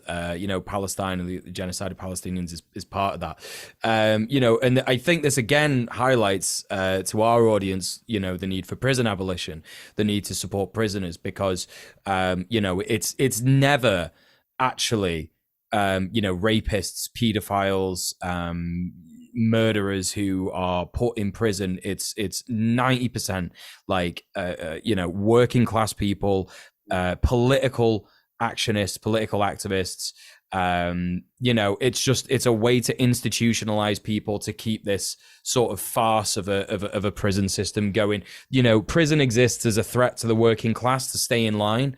But then, you know, you get people like fucking Donald Trump, who are just, you know, clearly breaking the law multiple times. He's obviously a pedophile. He's obviously a rapist, and he's still out. He's still doing it. He's going to run for president again.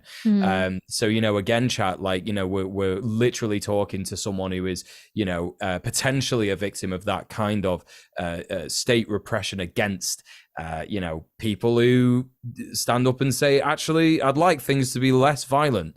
And the state responds in turn with violence. I should also note that this is also what inevitably happens when the state prevents or does not participate in trying to stop the thing. When the people overwhelmingly, like you're saying, upwards of 70% of people in England are demanding a ceasefire. Their so-called representatives are not responding. The state itself is not taking initiative and seeing the obvious humanitarian reality of trying to stop the genocide and how that's important. None of these things are happening. What is the expectation here? The expectation is that people just go, okay. Like, necessarily there will be people taking the matter into their own hands to stop it. So this isn't just you, not to take away your credit or to take away the credit of Palestine Action, but to say that this isn't like an idea that Palestine Action has that isn't an inevitability of the political circumstances.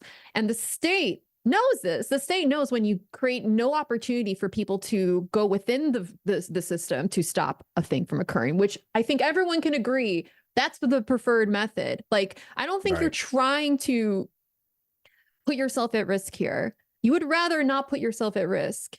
Totally. You're taking the opportunity to put yourself at risk, though, because that's the inevitable reality of when the system makes it impossible to work within it to stop the obviously horrible thing called genocide. Yeah, and so the state knows this, and they're going to crack down even harder because it's not a sustainable system. Capitalism, imperialism, none of these things are sustainable. None of these things look at the long term for humanity. They just think, I want my profits, I want my power. I'm going to just keep cracking down, even if it clearly leads to more unrest, more civil disobedience. But. Right, they can't lock us all up. This is the thing, and yeah, it's just like, you know, in terms of you explaining to us, I thought against doing any kind of vandalizing or criminal damage to this, you know, landlord. To be clear, this wasn't even the weapons factory. This was the landlord of the weapons factory. And Drew decided to not do any vandalism. Now, could you imagine how incredibly you know, hard they would have gone if you'd have, you know, gone with something, you know, not similar to what you did, like similar to what you described, you went against. It's and you know, we've seen other examples of this in terms of like this sort of conspiring thing, like this you know, the police now saying, oh, well, you're conspiring to do stuff. And it's a joke, really, isn't it? Because it's like, well, anyone can conspire to do a thing. You know, how possible it is that person is going to do a thing, and what's the harm related to that? You know, when the harm turns out to be profits, like if you're going to harm profits and you're going to harm, you know, actual genocide happening, then it becomes clear where the state's interests lie. So I think what I want to ask you is a bit more about like the other kind of actions that you've had, because I think it's important to get an insight into the way that the law responds to this kind of thing? Because you said that you're more worried about the charges from what went on in Oldham rather than this actual Fischer German stuff in the thing that could be sending you to prison. Do you want to elaborate a bit more on that? Yeah, I guess it's more about, I guess for me, Oldham is kind of like where it started with Pal Action, and then people come and they'll, like you say yourself, you may come, you may do an action with Pal Action, and then that may be that, but then you may decide you want to do another action, or you want to do this, put posters up, whatever, I'll be brief on that one, but you get what I'm saying. Basically people stay around, and that's what I did. I done the Oldham thing, and I carried on getting involved, and then I was arrested for the Oldham. It was like trespassing, and it was criminal damage. We smashed all the windows, covered it in paint. And then I was then arrested for conspiracy when we were in like a woodland camp opposite another factory. And then I was arrested for conspiracy again. So like with the other arrest, I think I may be on number like 15 now or something like that. I've lost count, to be honest. That's not like a grand again. I don't think like, yes, 15, do you know what I mean? A handful of them were from when I was younger, young idiot, whatever, drunk. And then, there was a big gap. And then the next chunk is kind of activism. I got involved in a lot of that. Well, it's a good example of how, like, how easy it is to get arrested for like doing simple actions kind of thing, I guess. Yeah. So yeah, it is. But then, also I don't sit here every night thinking, gosh, I'm aware, yeah, okay, I could get nicked, do you know what I mean? Because this is the state. All of us, anyone, that's what the state wants. If the state wants you, they'll come and get you. yeah. And I think it's important not to. I don't walk around looking over my shoulder. I don't think MI5 are following me. Do you know what I mean? I also try and keep it real and just be like, every day's important no matter what, not just because you might get nicked by some corrupt police force. So I just stay prepared, and there's lots that people can do without getting arrested. There's lots. It's not all about kind of the accountable stuff. There's stuff people can do, definitely. Course. So yeah, like so completely like just absolutely farcical. Like, it always just highlights to me just how much of a lie that we're sold when we're growing up. Like, we're always told, yeah, if you're bad, you'll go to prison. If you do naughty stuff, you'll go to prison. Like, oh, well, what is naughty stuff? Oh, naughty stuff is the law. Like, if you break the law, and then, you get a bit older and you go, well, hang on a minute. Like, I smoke a bit of weed and that's fine. Do you know what I mean? Like, it's not hurting anyone. If anything, it's hurting myself. So why should I be locked up for that? And then you start to understand, actually, well, morals overtake what is law, what is legal. And then, like myself, you speak to prison abolitionists and you realize, oh, actually, you could just do nothing your entire life and the coppers could just turn up and put you away forever, just based on like, they don't like you. It's just one of these, like, this is actually how the quote unquote system works. I'm loath to call it a system because it's not. It's literally just like a big gang, and they don't give a fuck. They'll just do what they want. They're unaccountable actually, to the way that they operate. It was really interesting what you said about like police reports. So I don't know if you want to like talk a bit about like why your solicitor told you not to do these independent police report things. Is that like a complaint process where you're complaining about the way you've been treated by police, or have I misunderstood that?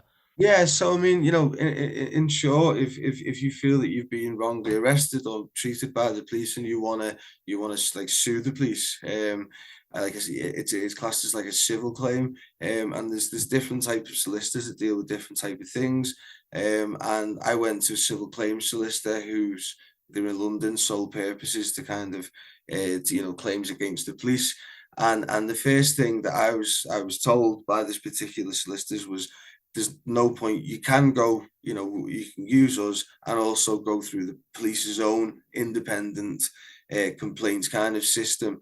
But we advise it's pointless because it's a independent police complaint system within itself, and it's corrupt basically.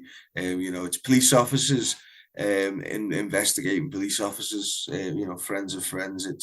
It's never going to work, is it? Right, exactly. Yeah. Again, just a sort of example, like of just how much of a joke the quote unquote system is, and if this sounds like repetitive and basic to some people who are listening, then you have to understand there are some people who might just be listening to this, might be the first show, and they don't understand just how much of an absolute farce any kind of like, I don't know, legal prison system, I don't know, whatever you want to call it, does for justice, so-called justice in any of our countries, the US, the UK, Europe, wherever you are in the world, it's a joke. So we've talked a little bit about like, what you, how you started to get involved with Palestine Action, and, all the kinds of things that you've been through with them. And, I wonder if you would, want to talk about like, I guess like what you would say to people who want to get involved with Palestine Action. I know that there's some questions in the chat, but I think they might be like a little bit different to this. But like, if you were to say to someone like getting involved in, maybe not even Palestine Action, maybe just like activism in general, what would your like advice be? What would your, I guess like primer be on, what you would say to them if they were like, I want to do stuff? Yeah, I say what I always say to people, not always, but if I ever have the opportunity, especially, if we do workshops or whatever, or speaking of demos and stuff, I think everyone, just do it. I know that's dead simple, but you don't need any, you can do it on your own, is the first thing I'll say. It's great having support and people with you and all the rest of it, but you yourself can get up and do direct action that day. And it doesn't have to be, you don't have to go and smash up a place, do you know what I mean? But you can go draw a placard and go outside Starbucks or McDonald's or Pret and do the boycott stuff. Go and sit outside, the factories, go to a talk. I'd say that my only regret with joining Palestine Action is not joining sooner. Like that's it. That's a pretty good recommendation. I know there was someone in my or some people in my community that were joining the online workshops that Palestine Action holds, which are accessible to everyone. They might be the ones in the UK that they hold are sure they're like specific to the UK, so they're like with respect to like the like laws, but generally speaking, they have some pretty solid recommendations. Yeah. No, we and as well, if people, if we get a group of people, for example, in the States, we can facilitate, doing a workshop that's more directed to kind of the States, and I say we, some people can, and we can obviously make sure that it's in a time zone as well that is cool for people and stuff like that. So yeah, we can make anything work. But I guess my advice to people is just the internet is a massive resource. Do a bit of research, type search Elbit, for example. There literally are arms factories just hidden everywhere, and it's unbelievable. And if they're not arms factories, they're factories that make components, or they're factories that have managers and personnel in who are inventing these new and it's not even just weapons specifically, like you're saying. Like I used to live in Seattle, and Boeing is a big deal in Seattle, and it's always representative as an airplane company to make airplanes. And wow, it's our pride and joy that all these airplanes are what we make. And then I only learned recently that it's actually like a huge weapons manufacturer. Like they make so many weapons that kill Palestinians. And So that was like a wake up call, and it didn't mean that I just discovered Boeing existed. Yeah, So yeah, sometimes you have to discover that Elbit is a thing, right? And yeah. then you discover that the thing that you always thought, always see everywhere actually has this hidden purpose that you never knew, which is, for example, Boeing. Rolls Royce is the same, you know. Is it really? They make components as well. Oh my God. UAV and stuff. Yeah, Well, did you ever see the film Ne Passaran? you pass around now. No. Yeah, it's basically about I've mentioned it on the show multiple times because it's one of them, like, if you're a leftist you've got to see it. It's basically like factory workers who were unionized in Glasgow. I think it's Kilbride, just outside of Glasgow, in the Rolls-Royce factory, and they found out that engines they were making were being sent to Pinochet's regime in Chile, and they basically went, no, we're not having that. We'll put them out in the yard. They'll degrade very rapidly. They won't be able to be used. And they found out, I think, 30, 40 years later, that actually those engines had been used to negotiate the freeing of political prisoners. So like just that one act of like small solidarity was so important. But yeah, no, they've continued this actual like tradition of weapons manufacturing. It's fucking disgusting. Like, you think of Rolls Royce, you think of the posh cars, innit? But there they are making literally death machines. But I guess it's like an engine company. So if you take away, this is the issue with capitalism, right? Capitalism boils everything down to brands. Like, even if you saw the name Elbit Systems, you wouldn't have a fucking clue. You would be like, oh, they make computers or something. Do you know what I mean? It's like, oh, whatever. But then you learn what kind of computers, like what kind of things, are being manufactured in these factories. And that's why I think it's like really important to point out that, like, imperialism is the highest form of capitalism for many, many reasons.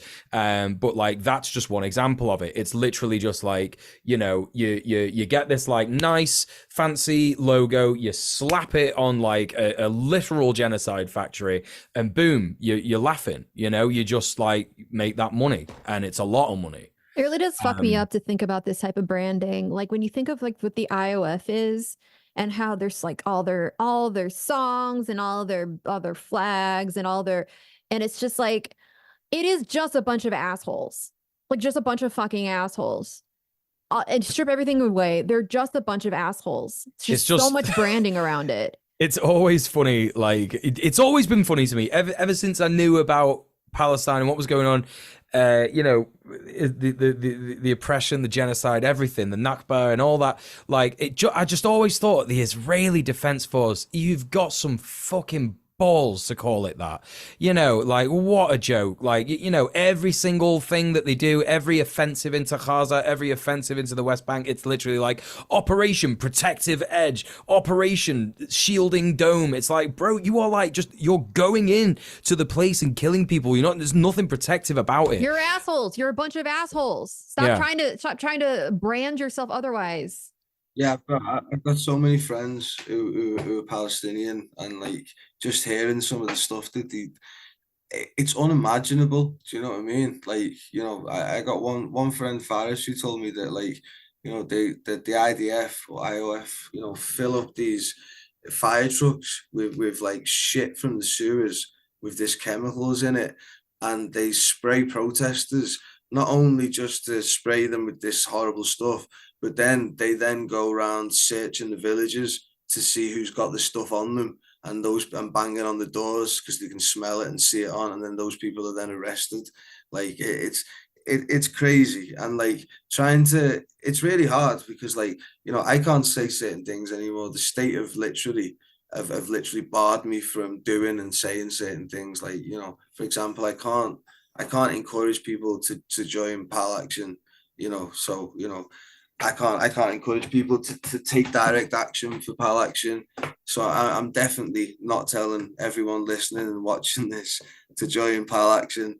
And I'm definitely not telling everyone to take direct action. No, it's I think again, like, I do want to like think about this more broadly and materially in terms of like the state and how much resources they're going to want to put towards this, because one of my friends has said, like, on many occasions, the UK is in a really unique situation where they've actually the government have actually done that vaguely moderate liberal thing that people want in America, which is defund the police. They've cut the police funding, like, subsequently year after year after year, less and less police funding, and so yes, that does mean a lot more police incompetence, but that was always going to happen anyway, so I don't really see it as like, oh, well, that's a bad thing and you should complain about that. But actually, how many resources are they gonna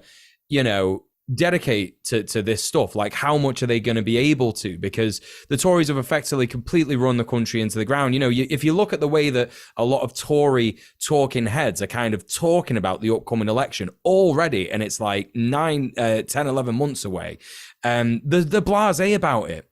The blasé about it, not only because Keir Starmer is a completely ineffective, basically a conservative. Like, at this point, he's right wing by all accounts.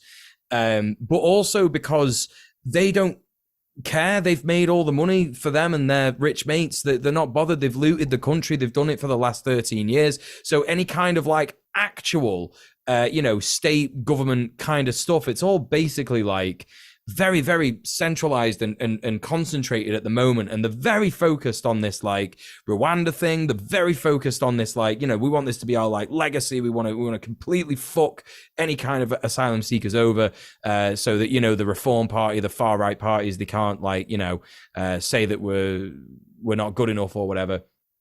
And so it's just such a like a weird and unique situation. Even when we had with Great Manchester Tenants Union, we were supporting a few different anti-gentrification campaigns at the moment. There's Ardwick Stop the Monster, Block the Block, and another one in Fallowfield. They're trying to build up Owens Park, the student accommodation there. And, all of that got forced through on Thursday, this last week, because the police came into the public gallery and just like kettled everyone who was basically voicing their opposition to it. And it's like, okay, so, Andy Burnham, he loves to talk about, oh yeah, we're going to give the police a lot more money and and it's like, well, hang on a minute. You're using the police for this specific stuff, and we're not seeing it, buddy. Do you know what I mean? We're quite aware of like what's going on here.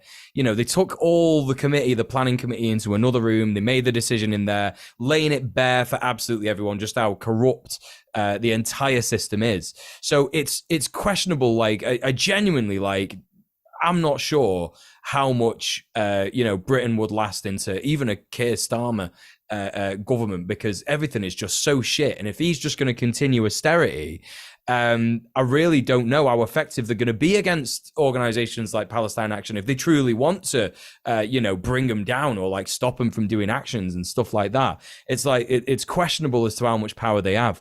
I don't know if either of you two have any thoughts on that in particular. It's just kind of a bit of hopeful thinking that I have about this stuff. I do recall, and I talked about this a while back, one of the first protests I went to for Palestine after October 7th. And I remember there's cops everywhere, but then at a certain point, there was just no cops. Like, I guess they just like ran out of cops. And that was we were just protesting and just cars just had to stop on their own. And I guess the cops just stopped showing up and there just were no more cops. And it was just a really interesting demonstration of the limits of state power. And like, I think a lot of what the state is an institution that tries to portray itself as basically a god, like everywhere, and has no limits, is omnipotence, omnipresence, but it actually is a bunch of dudes. It's a bunch of dudes, and that has a material limit ultimately. Yeah, that's very true. Yeah, material limit. I like that. It's so true. I think like with the police, their response to this stuff is so interesting. It's devastating, but it's just so interesting because you really do see the true colours of the state come out. I've seen the true colours of the state. I didn't know anything about it. I grew up in a town, really tunnel vision, 40,000 people outside the city. Didn't know anything about anything. Do you know what I mean?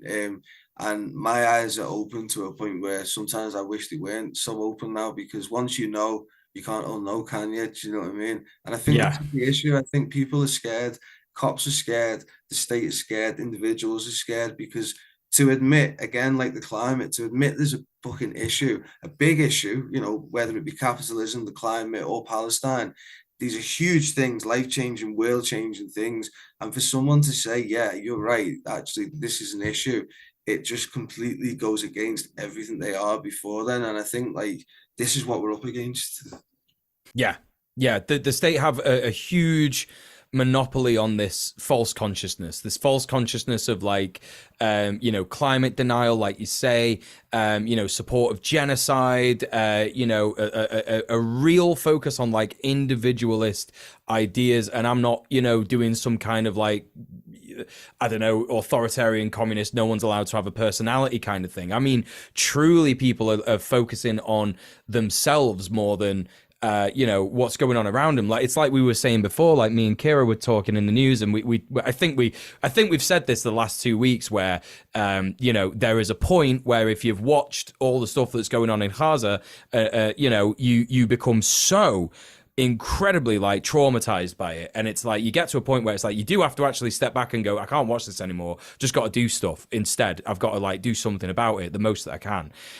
But lots of people don't even remotely come close to that point. They just go, I don't want to hear about it. I know it's bad, but I'm not even going to think about it. I'm going to go to the protest. I'm going to wear a sign. I'm going to take an Instagram story or whatever. And that's that. And it becomes a very egotistical, individualist endeavor rather than doing anything remotely good. And I think that whole false consciousness, that whole like, you know, individualist attitude is something that is indeed starting to shatter. Because, you know, the more and more that actions from Palestine Action are, you know, broadcast and spoke about, even if it's in a derogatory fashion, even if it's from state media and they're saying like these terrorist supporters, sympathizers, blah, blah, you know, we haven't even gotten into the Daily Express nonsense. You know, so when people are talking about this stuff and they're shining a light on it, even if it's just like a sort of like, this is a thing that exists, people are going to go, hang on a minute. So these people in England, they've got no relation to Palestine. They don't know, like, you know, obviously, you know, people in Palestine, but like, you know, some people in Palestine Action, they might not have even heard of Palestine, they even know it fucking exists. You know what I mean? And, you know, that is sort of the beginning where people start to go, people are just doing this because they think it's the right thing to do. People are just doing this because they know it's the right thing to do. And that is going to shatter, I think, a lot of people's false consciousness when it comes to like organizing, when it comes to like actually seeing the state for what it is. I think a lot of people are very jaded right now. I think a lot of people are very like, wow, okay, this is really bad, but you know, what can we do? Like, you know, but I think the reality is like, you know, as we're all saying here on this show right now, the state's power to abuse, you know, people who are acting in solidarity, it has a limit. It has a material limit. And, you know, there are far more of us than there are of them. That's always been the case. It always will be the case because this system can't operate in any other fashion. But anyway, sort of like rhetoric aside, you know, I did remind myself that I was supposed to ask you about this Daily Express stuff. Do you want to comment on any of that? You know what I'm talking about, right? This guy that infiltrated Palestine Action. Yeah, I mean, yeah, I guess certain, I'm sure Pal Action takes certain measures to make sure that cops, journalists, as I'm sure you know you would, someone coming on your show, for example. But there's a limit there, isn't there? Do you know what I mean? You know, of what we can access, of what can be accessed, if we were trying to find out who anyone is, whoever we are. And yeah, you know, I think checks were done. And you know, so you know, the story obviously that you're mentioning is that there was a allegedly an action being planned against the London banking kind of sector, and it was the just strike me, sorry, I've actually got it in front of me. It was the London Stock Exchange, my mistake, and it's alleged there was a group from Palestine Action who were planning to do a direct action against the London Stock Exchange. Inside this group was a reporter from the Daily Express, infiltrator, who, I mean, so many levels of bad. Do you know what I mean? Like, I mean, they infiltrated during the 8 weeks, which is bang in the middle of all, 25 almost 1,000 people dying, more people dying, stuff on everything. They started this Moley investigation during that period. Do you know what I mean? I mean, talk about complicit. And the idea was, let's say that what was alleged was true, then that group were going to target the stock exchange, which that day would have had a direct impact on the Israeli finances, basically, in a nutshell. That was the idea, I'm sure. And the Express got involved and they stopped that, and so they're complicit. They're not complicit for not reporting and not doing anything. They're complicit for actually infiltrating a group that is trying to stop that shit. So ultimately, this guy infiltrated the group. It got to a point where, I believe, anyway, so I read, that it was just about to happen. And on the Friday, this guy, or the Express, went to the police and reported to them, and then they came out with their exclusive on the Sunday. And on that day, or the day before rather, the group, obviously not including this guy from the Express, were arrested for conspiracy, conspiring to commit criminal damage or public order, one or the other, or both. And a good friend of mine was who's done so much. He's a great guy, a huge communist as well, and a good friend of mine. He was arrested and labelled as the group leader, and was sent to prison. And yeah, it's horrible. Do you know what I mean? And yeah, that was what happened. It's, as I say, we're at a point where everything is going at such a fast pace at the moment. As since everything's kicked off more, if you've got a lot of people who are wanting to get involved, unfortunately, in that bunch, you're going to get a bad egg every now and again, and it looks like that's what happened. Yeah. We did comment on the fact that, like, because of the OPSEC, that people, well, it was InfoSec and OPSEC that people were following in Palestine Action. It was actually that prevented this guy from learning of other actions and therefore potentially endangering other people, reporting them to the police, etc. So that is, that is an example, I think, of good OPSEC, good InfoSec. It's, of course, absolutely disgusting. Like, the sheer, neck on this guy, trying to make out he's some kind of goodie, he's some kind of I did this investigative groundbreaking journaling. No, you're a grass, bro. You are a snitch. You're literally a Randall from Recess. No one likes you, bro. This is the worst kind of guy. And it's just such a joke. The people who are celebrating him are gammons and boomers. And it's great, all your mates are racist old people, innit? No one else wants to know you. No one else is bigging you up for this. You are literally just yeah, he literally put a dad in prison. Yeah.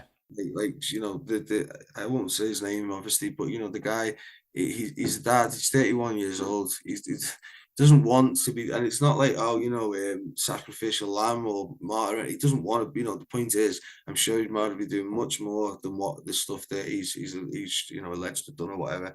And he.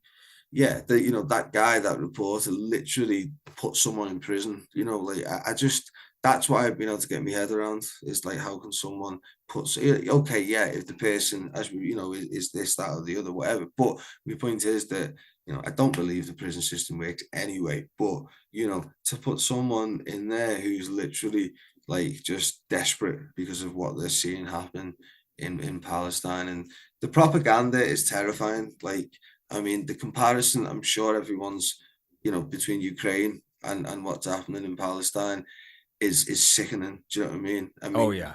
you walk through Liverpool and the Lamb Banana, which is like a banana shaped thing, and it's like a Liverpool icon, and the benches and stuff, they're all still painted like yellow and blue and stuff like that. And I just think back to then, and I think like the only difference is literally that it's in a different part of the world. It's a little bit too far away from Europe and from us, and it's different skin color. Do you know what I mean? There's no kind of two.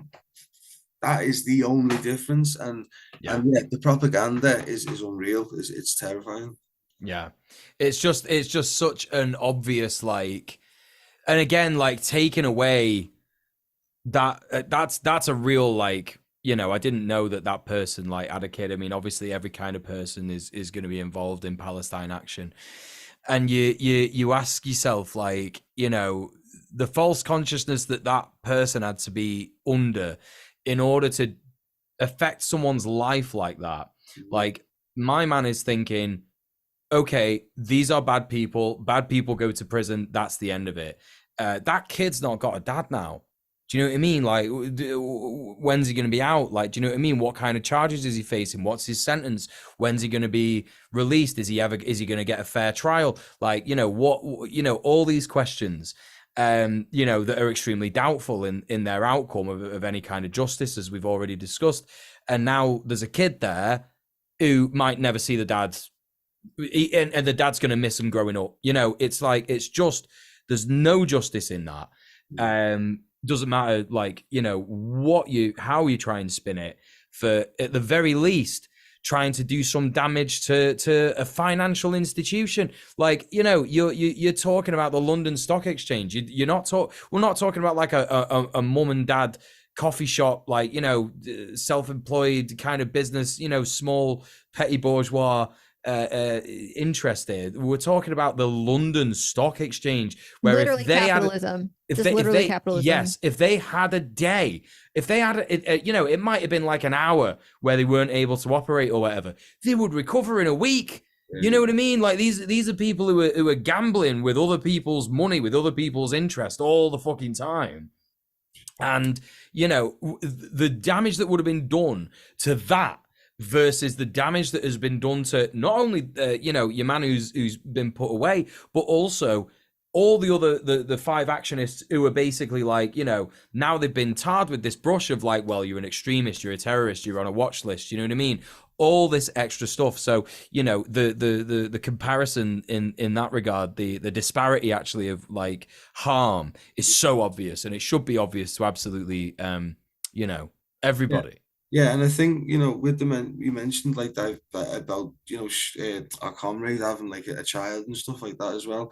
I think that's one of the most beautiful things that I've seen about Pal Action is the diversity of people and people's backgrounds, families, cultures, lives, heritage, and I don't think I know. I've not seen that in any other campaign ever, where you've got so many different people, and it doesn't matter whether a person is obviously, like, it doesn't matter what the gender is.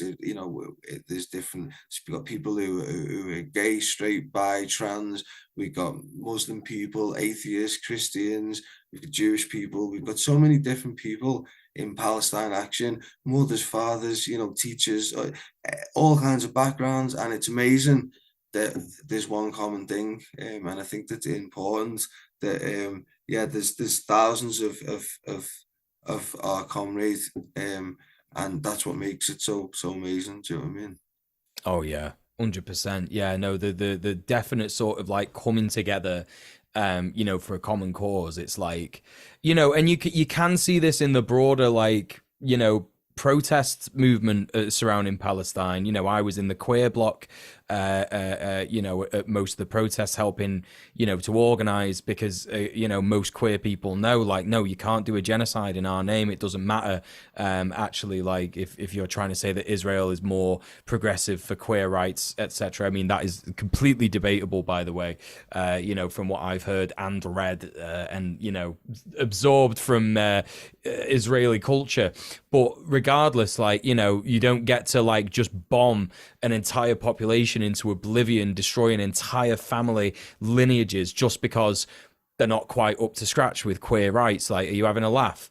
Also, you're definitively not for queer rights if you are genociding queer people. Yeah, there are queer Palestinians. They're, literally, like, transgender Palestinians. People don't even believe it, but it's like, you don't believe it because you don't listen. You don't believe it because you don't, like, look at the actual material facts, and that's what it is. So, that's also, you don't believe it because you've dehumanized Arabs to such an Yes. extent that you don't think they're capable of being queer. Yes. You're like, queerness is for everyone else. It's for people like me, white people, not Right. for Arabs. Yeah, no, so it's such a very, like, I think that we can take hope, because this show is about hope, really, and it is a little, like, doomy with everything that's going on, because, of course, we've lost 30,000 people, I think, approximately, like, if you take into consideration the people stuck under the rubble still in Gaza, and, many more in the West Bank, in this entire current situation. And obviously, like, you've done this action and it's been very good, but you may suffer consequences for other stuff, and that's obviously very upsetting. However, it is, like, I think we can take a lot of hope from the situation. I think we can take a lot of hope from, like, everything that we've seen, and the amount of different types of people who've come together to talk about this stuff. It's definitely, like, it's something that I never thought, like, you only knew about, like, what was going on properly in Palestine 3 years ago or something, you said, when you went to one of the workshops. Like, for me, I've known about it for about 10 years, and it's just something that you would have never dreamed in a million years, that this many people, when I thought when the day comes when they want to flatten Gaza again, it'll happen, that'll be the end of it, no one will say anything, the Palestinians in Gaza will be forgotten.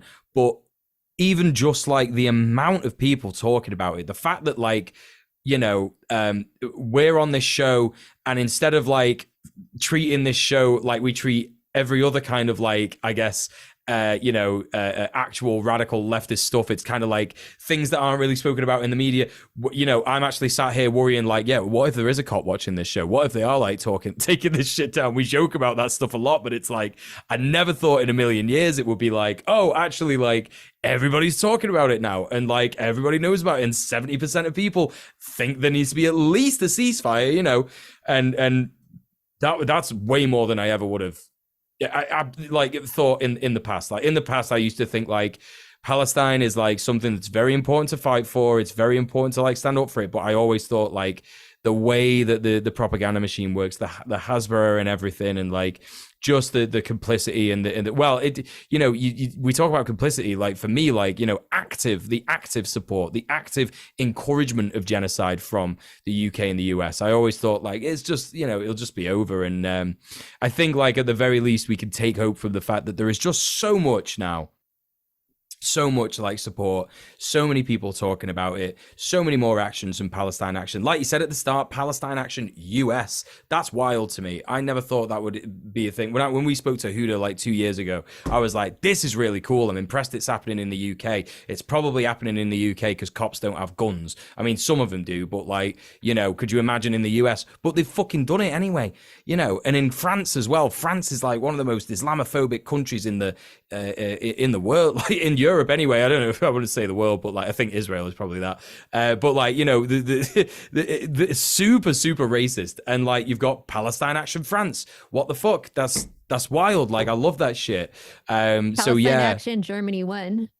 Yeah, right. Imagine. Could you imagine? Well, that I cannot actually. I literally, legitimately cannot imagine that. Yeah. Crazy that they're protesting fascism, but, like, they don't extend that to Israel. They don't think Israel's doing fascism. Their government is getting a little bit too close to fascism, so it's time to protest for that. But genociding 30,000 people, 75 years of Nakba displacement, yeah, that's not really fascism. Yeah, it's just such a joke. But yeah, no, that would be. I think I would really need a rain check as if I'm actually dreaming or not, or this is a real life that I'm experiencing if Palestine Action Germany sprang up. Anyway, I think the most important thing to highlight with your particular joining in on the struggle for Palestine, Drew, is because it does really show just how effective direct action is. Direct action in terms of thinking globally but acting locally is something I try and tell people a lot. Yeah. And it can be quite difficult, if you wanted to, I don't know, I think people always think about climate change, and I think obviously you could speak to that at length. Climate change is something that isn't just over there, it's here. We've seen increased flooding right now in Manchester. I don't know about you, but it's windy as fuck. You know what I mean? Yeah. And we're seeing flood warnings, all this extra kind of stuff going on, and it's okay, this is a real thing, and people get a little freaked out and don't know how to deal with it and where to put that energy. But I think having an organization like Palestine Action is so effective because it's very concentrated, it's very organized, it's very in terms of we know where all the factories are. This is where you can find them. You can get involved and chat to us, and we can do workshops and stuff like this. And I think that's what's so good and effective about it. And also what's so good and effective about it is that people can act in an affinity to it, because of course you're not one of the organizers of Palestine Action. You're just a guy. Do you know what I mean? You're literally just a guy that was I'm going to go and do this because I think it's the right thing to fucking do. And I think that we could probably talk a bit about how I think the climate movement could learn a bit from this. I don't know if you wanted to venture into that kind of stuff, if you've ever read How to Blow Up a Pipeline or something like that, but what are your thoughts?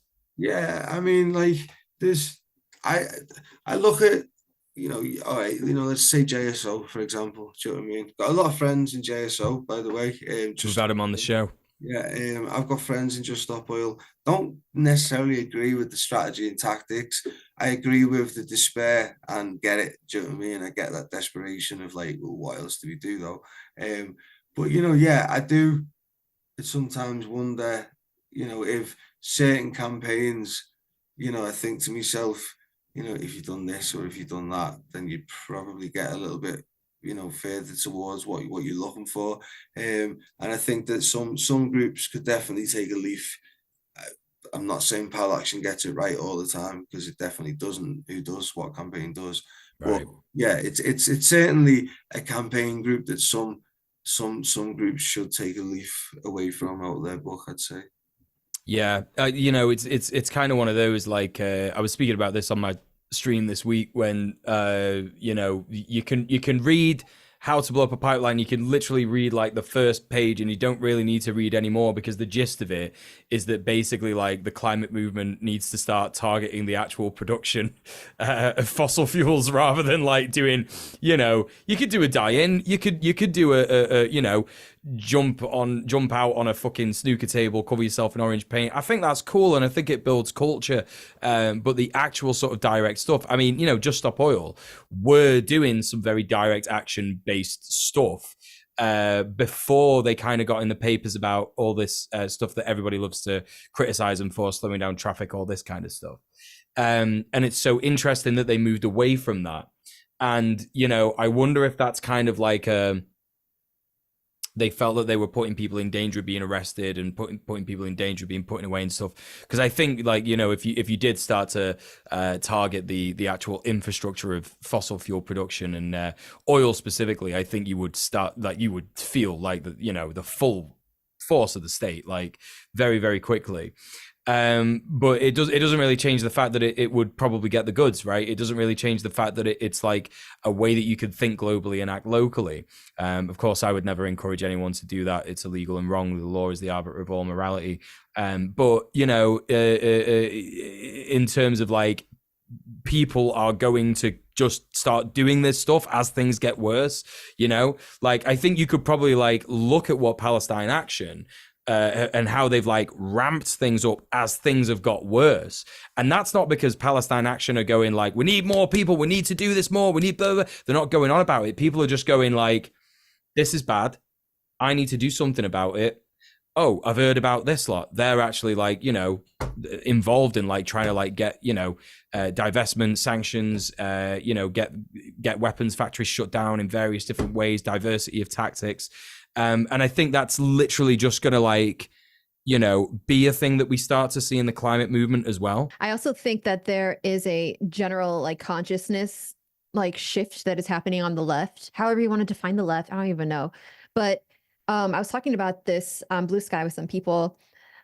The George Floyd protests, uprisings, they were like the biggest protests in modern human history. Like across the planet, we saw a massive movement of people, mobilization of people, like showing up and protesting for Black Lives Matter and for the against police, I should say, however you want to spell it out, but generally saying that they want to defund the police at the very least, at the very least, defund the police, at the very least, shift money away from the police into social services. What do we see after the biggest mobilization in human history? We saw an increase in funding for the police. We saw a bigger presence, more militarization of the police. We did not see the quality of life for Black people increase. We did not see the dismantlement of white supremacy.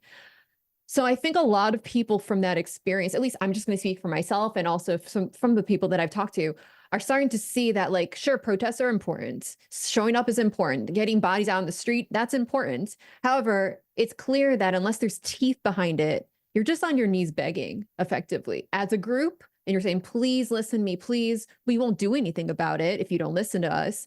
But we're all doing this together. Just a lot of us are begging. At a certain point, you realize that if there's no teeth, then nothing's going to happen. And so it is very exciting to see how quickly people are taking actually the direct action with regards to Palestine. And I think that's probably a big reason why people are looking towards organizations like Pal Action, because they're coming to this inevitable conclusion. They're seeing, again, it's the system itself that's dictating this. It's an inevitability that people are like, I hate that this is happening. This is against everything that I want to see in this world. I want to stop it. And I know that the shit that I did before, it didn't lead to any results. I have to do something. Either I close my eyes and I dramatically like suppress all my humanity, which some people do, let's face it. Apart from that, though, the vast majority of us want this to stop. And we know that just asking nicely isn't going to do it. Well, in every single demands letter that we write for the tenants union, we ask every member like what kind of collective bargaining and direct action they'd be comfortable doing, because we include in every single demands letter, you know, if you do not meet our demands, we will take further action as a union. You have to have that teeth. You have to have it, because otherwise, like you say, it's completely, you know, ineffective. You're just relying on the goodwill of the people in power who have expressly demonstrated they have no goodwill, have expressly demonstrated that their interests are in maintaining and expanding power. Why would they ever be like, I will voluntarily give up the things that I exist for? Yeah. Because a lot of you asked me, you know? Yeah. I'm feeling good. I'm feeling fruity today. Time to, give all those people that debt relief, you know? Yeah, it just doesn't fucking work like that. And that being said, I just want to, as an American, if you want to vote for Joe Biden, you know, do whatever you want, but just shut the fuck up about it. Like, know something about political leverage. Honestly, know something about political leverage. Do you think that, like, I'm assuming the people that are voting for Joe Biden are not out in the streets giving fucks about Palestinians. I know this because I talk to the people on the streets about this, and they say they refuse to vote for Joe Biden. So unless they're all like hiding out around the parts of the protest that I don't inhabit, they're not actually out there. They're not doing that. But like, if you claim you give a fuck about Palestinians, and you also claim that you also think you're going to vote for Joe Biden anyways because you hate a drumpf, right? Shut up about it. Don't tell people. Actually have the tiniest bit of teeth backing your anger about genocide.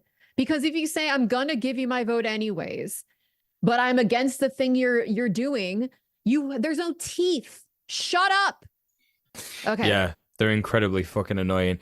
Drew, we are getting to the point where we are going to ask you questions from the chat, the YouTube chat.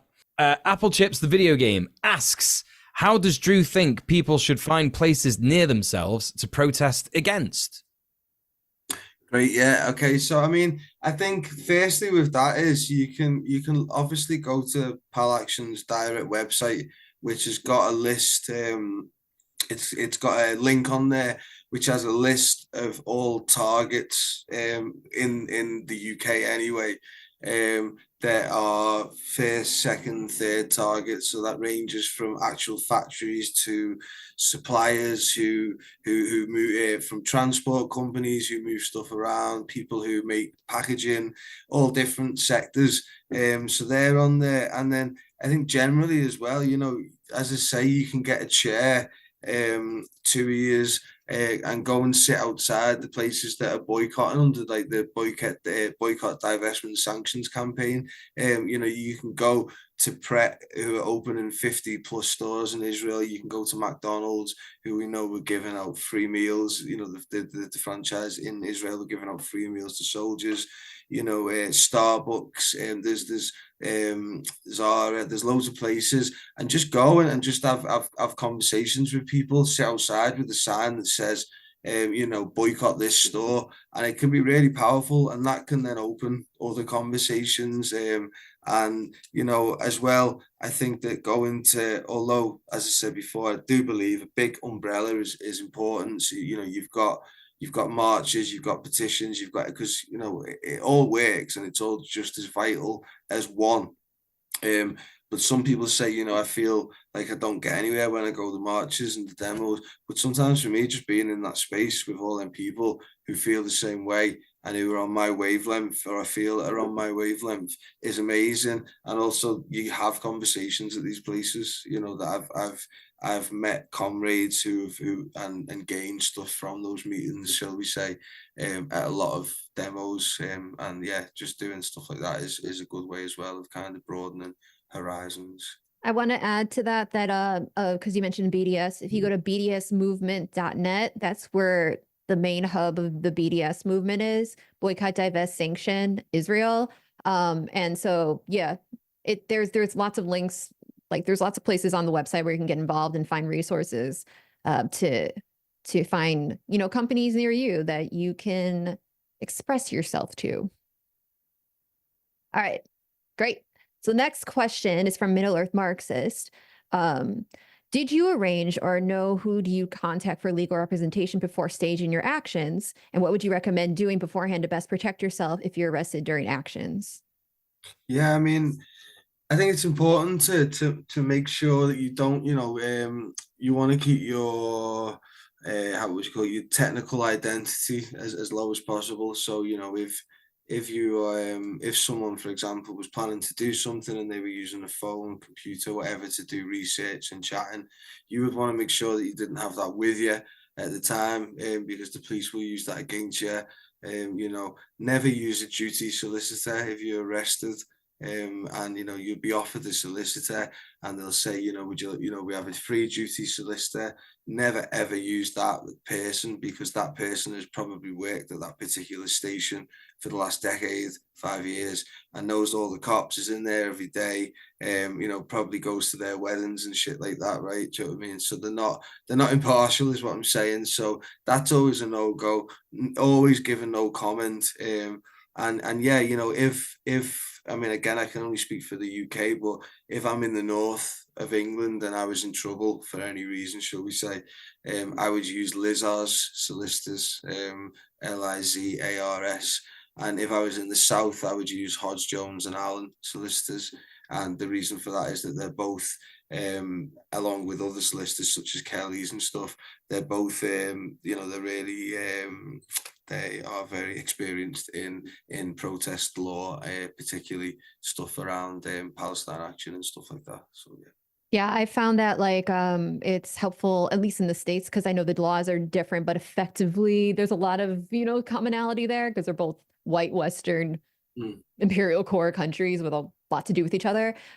It's good to like know really like based lawyers that are, you know, they're not lawyers and then they kind of dabble in stuff. That they are lawyers because they're trying to actually work within the system as best they can, but they hate it and they hate the system.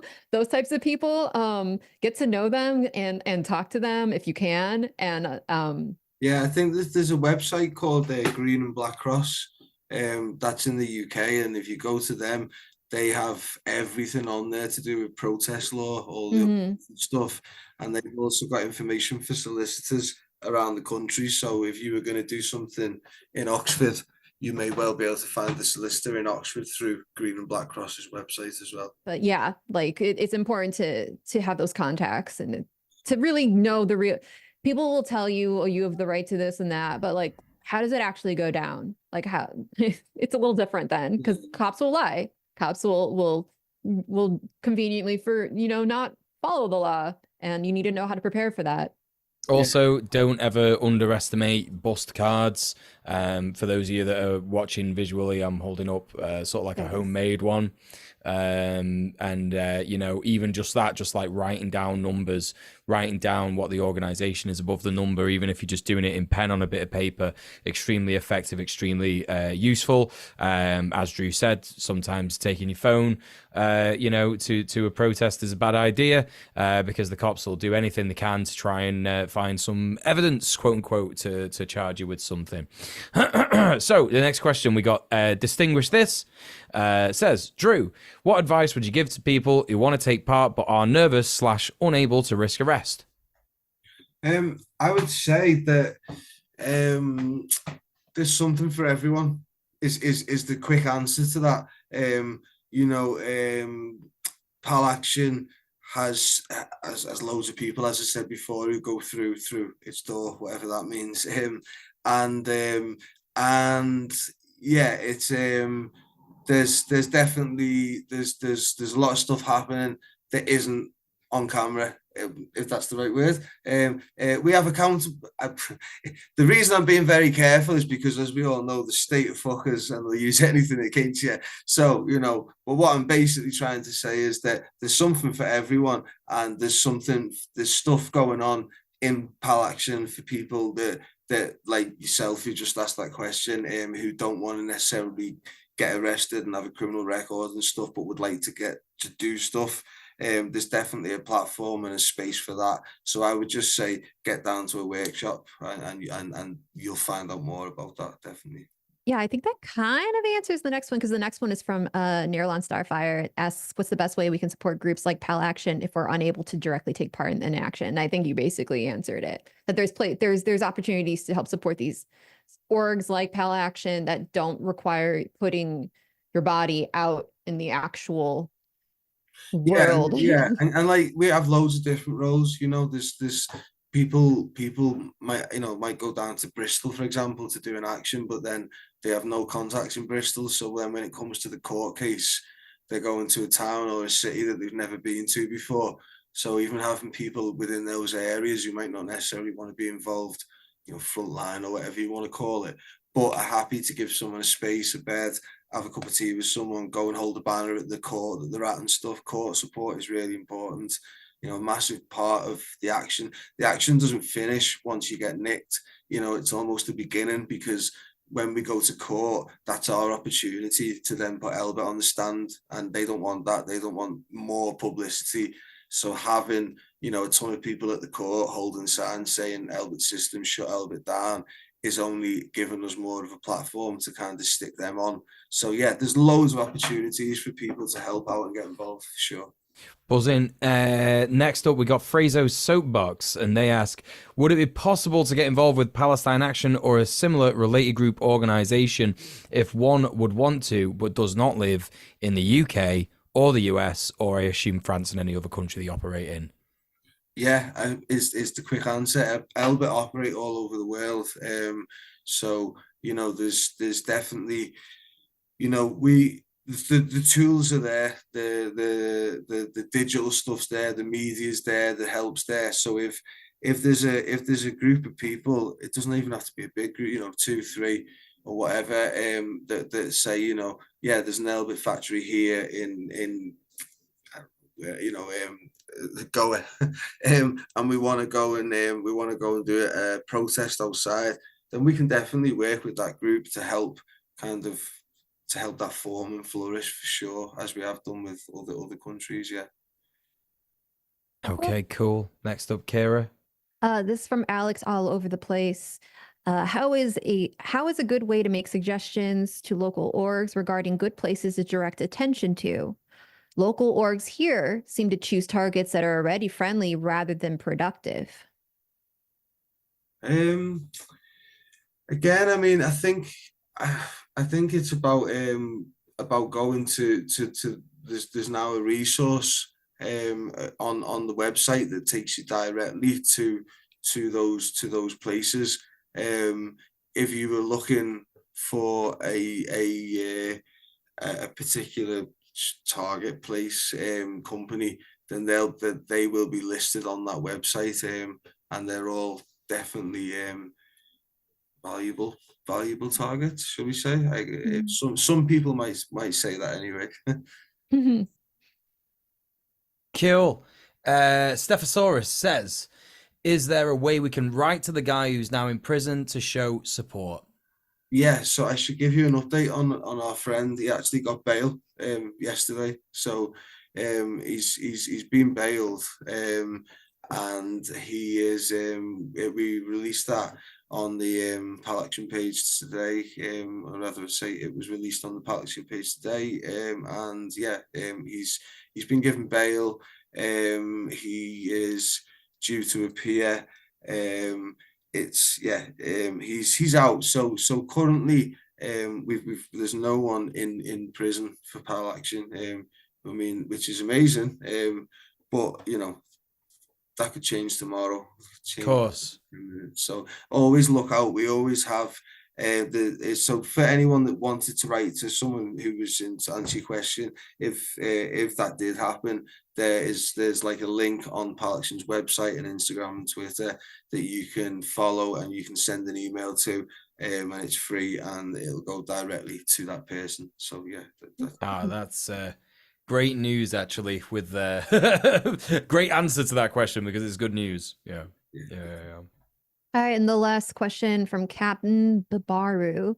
What advice do you have for groups that are facing burnout, particularly in small isolated areas like northern areas close to Alaska?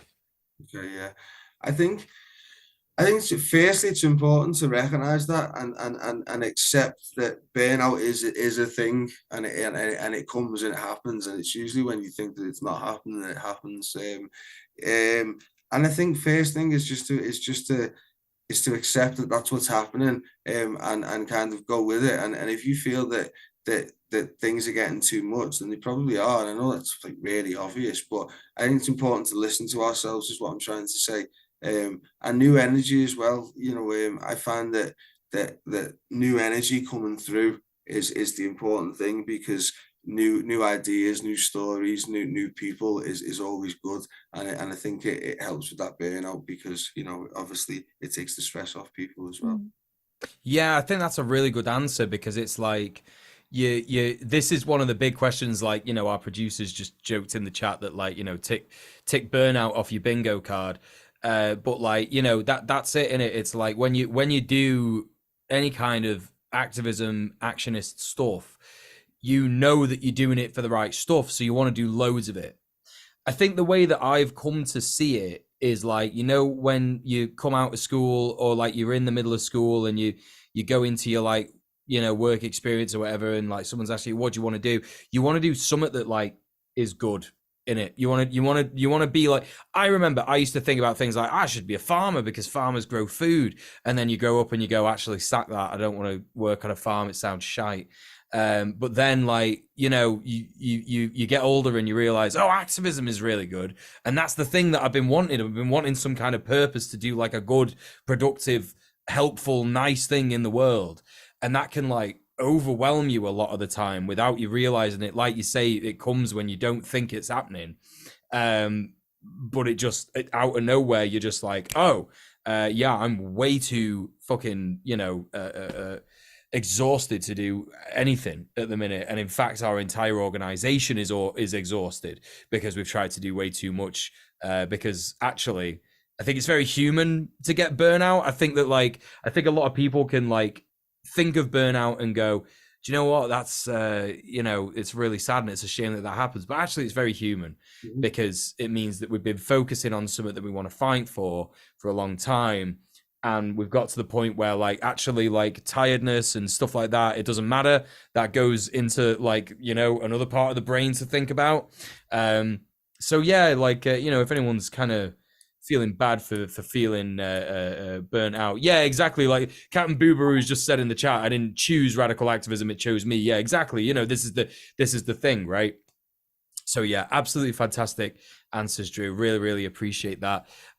Just as we come to the end of the show, we always like to give our listeners homework whenever we have a guest, or even if we don't have a guest, and you've got a suggestion. Is that me? Sorry. Oh, sorry. No, it's all sorry.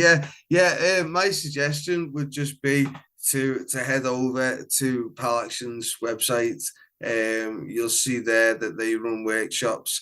You'll find out lots of information about the campaign and, more importantly, how to kind of get involved. Like I said before, I'm not saying it because it sounds cool. I really do regret not being involved with Pal Action sooner because, like, what a bunch of people, what a campaign. And yeah, it's if you want to be part of something, then join Pal Action. That's the homework. Absolutely fantastic. Conrad, thanks so much for coming on. It's been an absolute pleasure. Solidarity with everything that you're going through at the minute. And yeah, we'd be absolutely happy to have you on in the future, I imagine, if you wanted to join us again. Great. Yeah. Thank you very much for having me. It's been my pleasure. Nice one. Thanks so much for being here. Take care. Okay. Absolutely brilliant. Yeah. I mean, you know, it's always like, you know, you speak to someone from Palestine Action, like the last time we spoke to Huda, it was just like, yeah, you're just blown away. Like, you can't really, like, I don't know. There's no words really in it. It's just like, yeah, this is the most actual definition of direct action that people take part in within the Imperial Core, and it gets actual tangible results. And it's peak based. There's no more based, honestly, than Pal Action. There really isn't. But I can imagine the kind of things that liberals say about it, and it's driving me up the wall just thinking about that. So I'm going to stop thinking about that. I'm going to start thinking about how to promote the fact that we are a show that needs money. We need money. We can't get enough of your money. Please give us money. Money us. Money now. Go to Red Planet at Patreon. It's patreon.com/red_planet.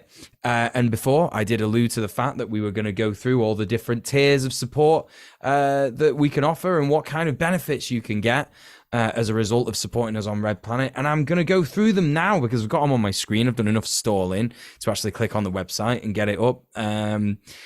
Just joking. I didn't do any of that. I know this all off by heart. The first tier that you can actually support us with is Sprite mode, and that's $2 a month. I don't know what that is in pounds because I only know what's directly in front of my face, and for some reason, you know, the website has changed, and in the UK I can only see dollars now. I don't know what that's about, but it's $2 a month, and you can get started with your support for Red Planet by becoming a Sprite. Benefits include the sacred and forbidden knowledge that you're helping the Red Planet team, early access to VODs, access to the Red Planet Discord. Imagine that. You could do all that stuff. That would be really good, wouldn't it? What's the next one, Kira? The next one is Goblin mode. So if you want to support us a little bit more, it's $10 a month. Everyone loves a goblin. We all get a little goblin mode from time to time. Complete your gobology by going goblin mode with everything from Sprite mode, a pack of cool Red Planet stickers for you to stick in legal places and in only places like that, and access to exclusive Red Planet Discord hangouts. So Sprite mode gets you into the Discord, Goblin mode and above gets you into the Discord hangouts. We should do a hangout soon. Oh, sorry. We should do one soon, yeah. But what if I'm kind of feral? Like, you know, I get, you know, I get this question a lot. I get this question a lot. You know, what if I'm feral? What then? My answer to all those people is that you should support us with Beast Mode.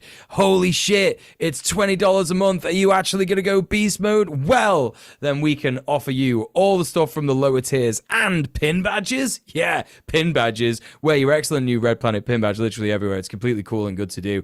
I actually have some, and I was showing them off on the visual VOD last week, but I'm not going to do that today because there's only 2 of us doing the show, and I need to be here and do that. Speaking of which, you know, like, going feral is one thing, but some people ask me, what if I'm sick?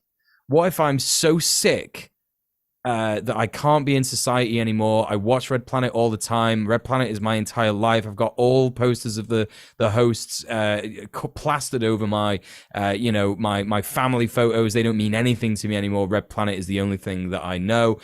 What can we do to help those poor, sick individuals, Kira? Well, we would call those people sickos, and there's a mode for them. It's called sicko mode.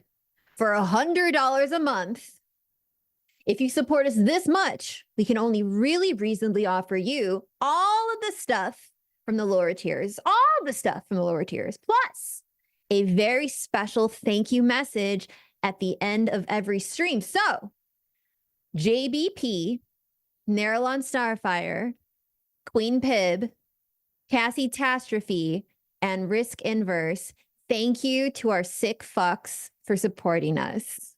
Thanks for being sicko. Thank you. Thank you.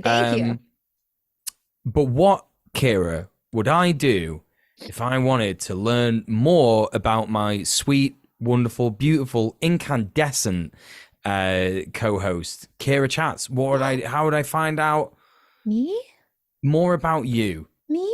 Wow. Oh, thanks for asking. Oh, I'm a little shocked by this question. I suppose you can go to my link tree, linktr.ee/KiraChats. All my links are there. Because Twitch has banned me for terrorism, I am now streaming on YouTube. So you can find me at my YouTube under KiraChats.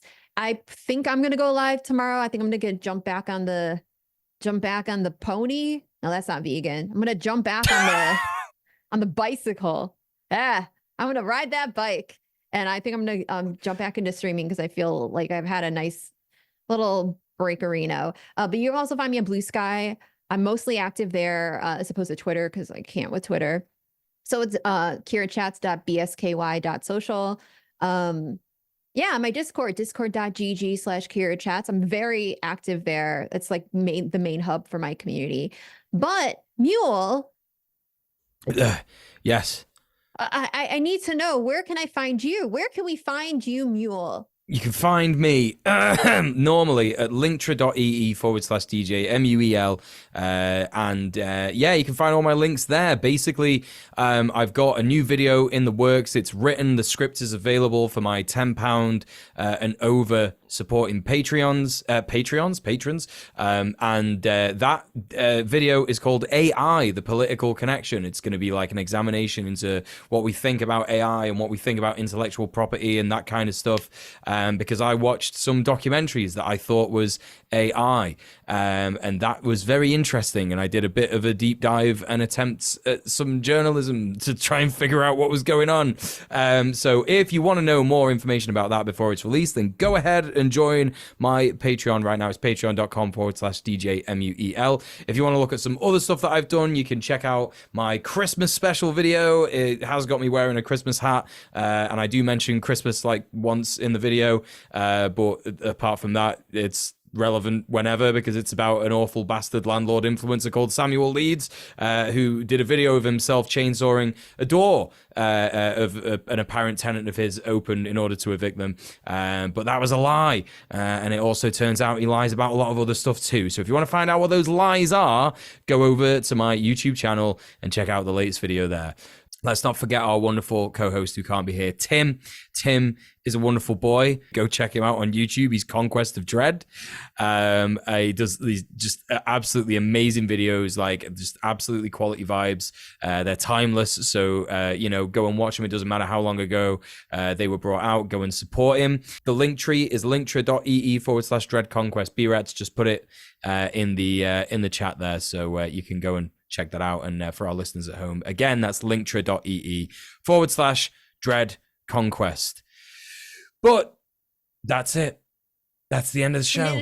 We did another show. We did a snow. We did what, are you Dutch? Show. Yeah, that's what I'm trying to say.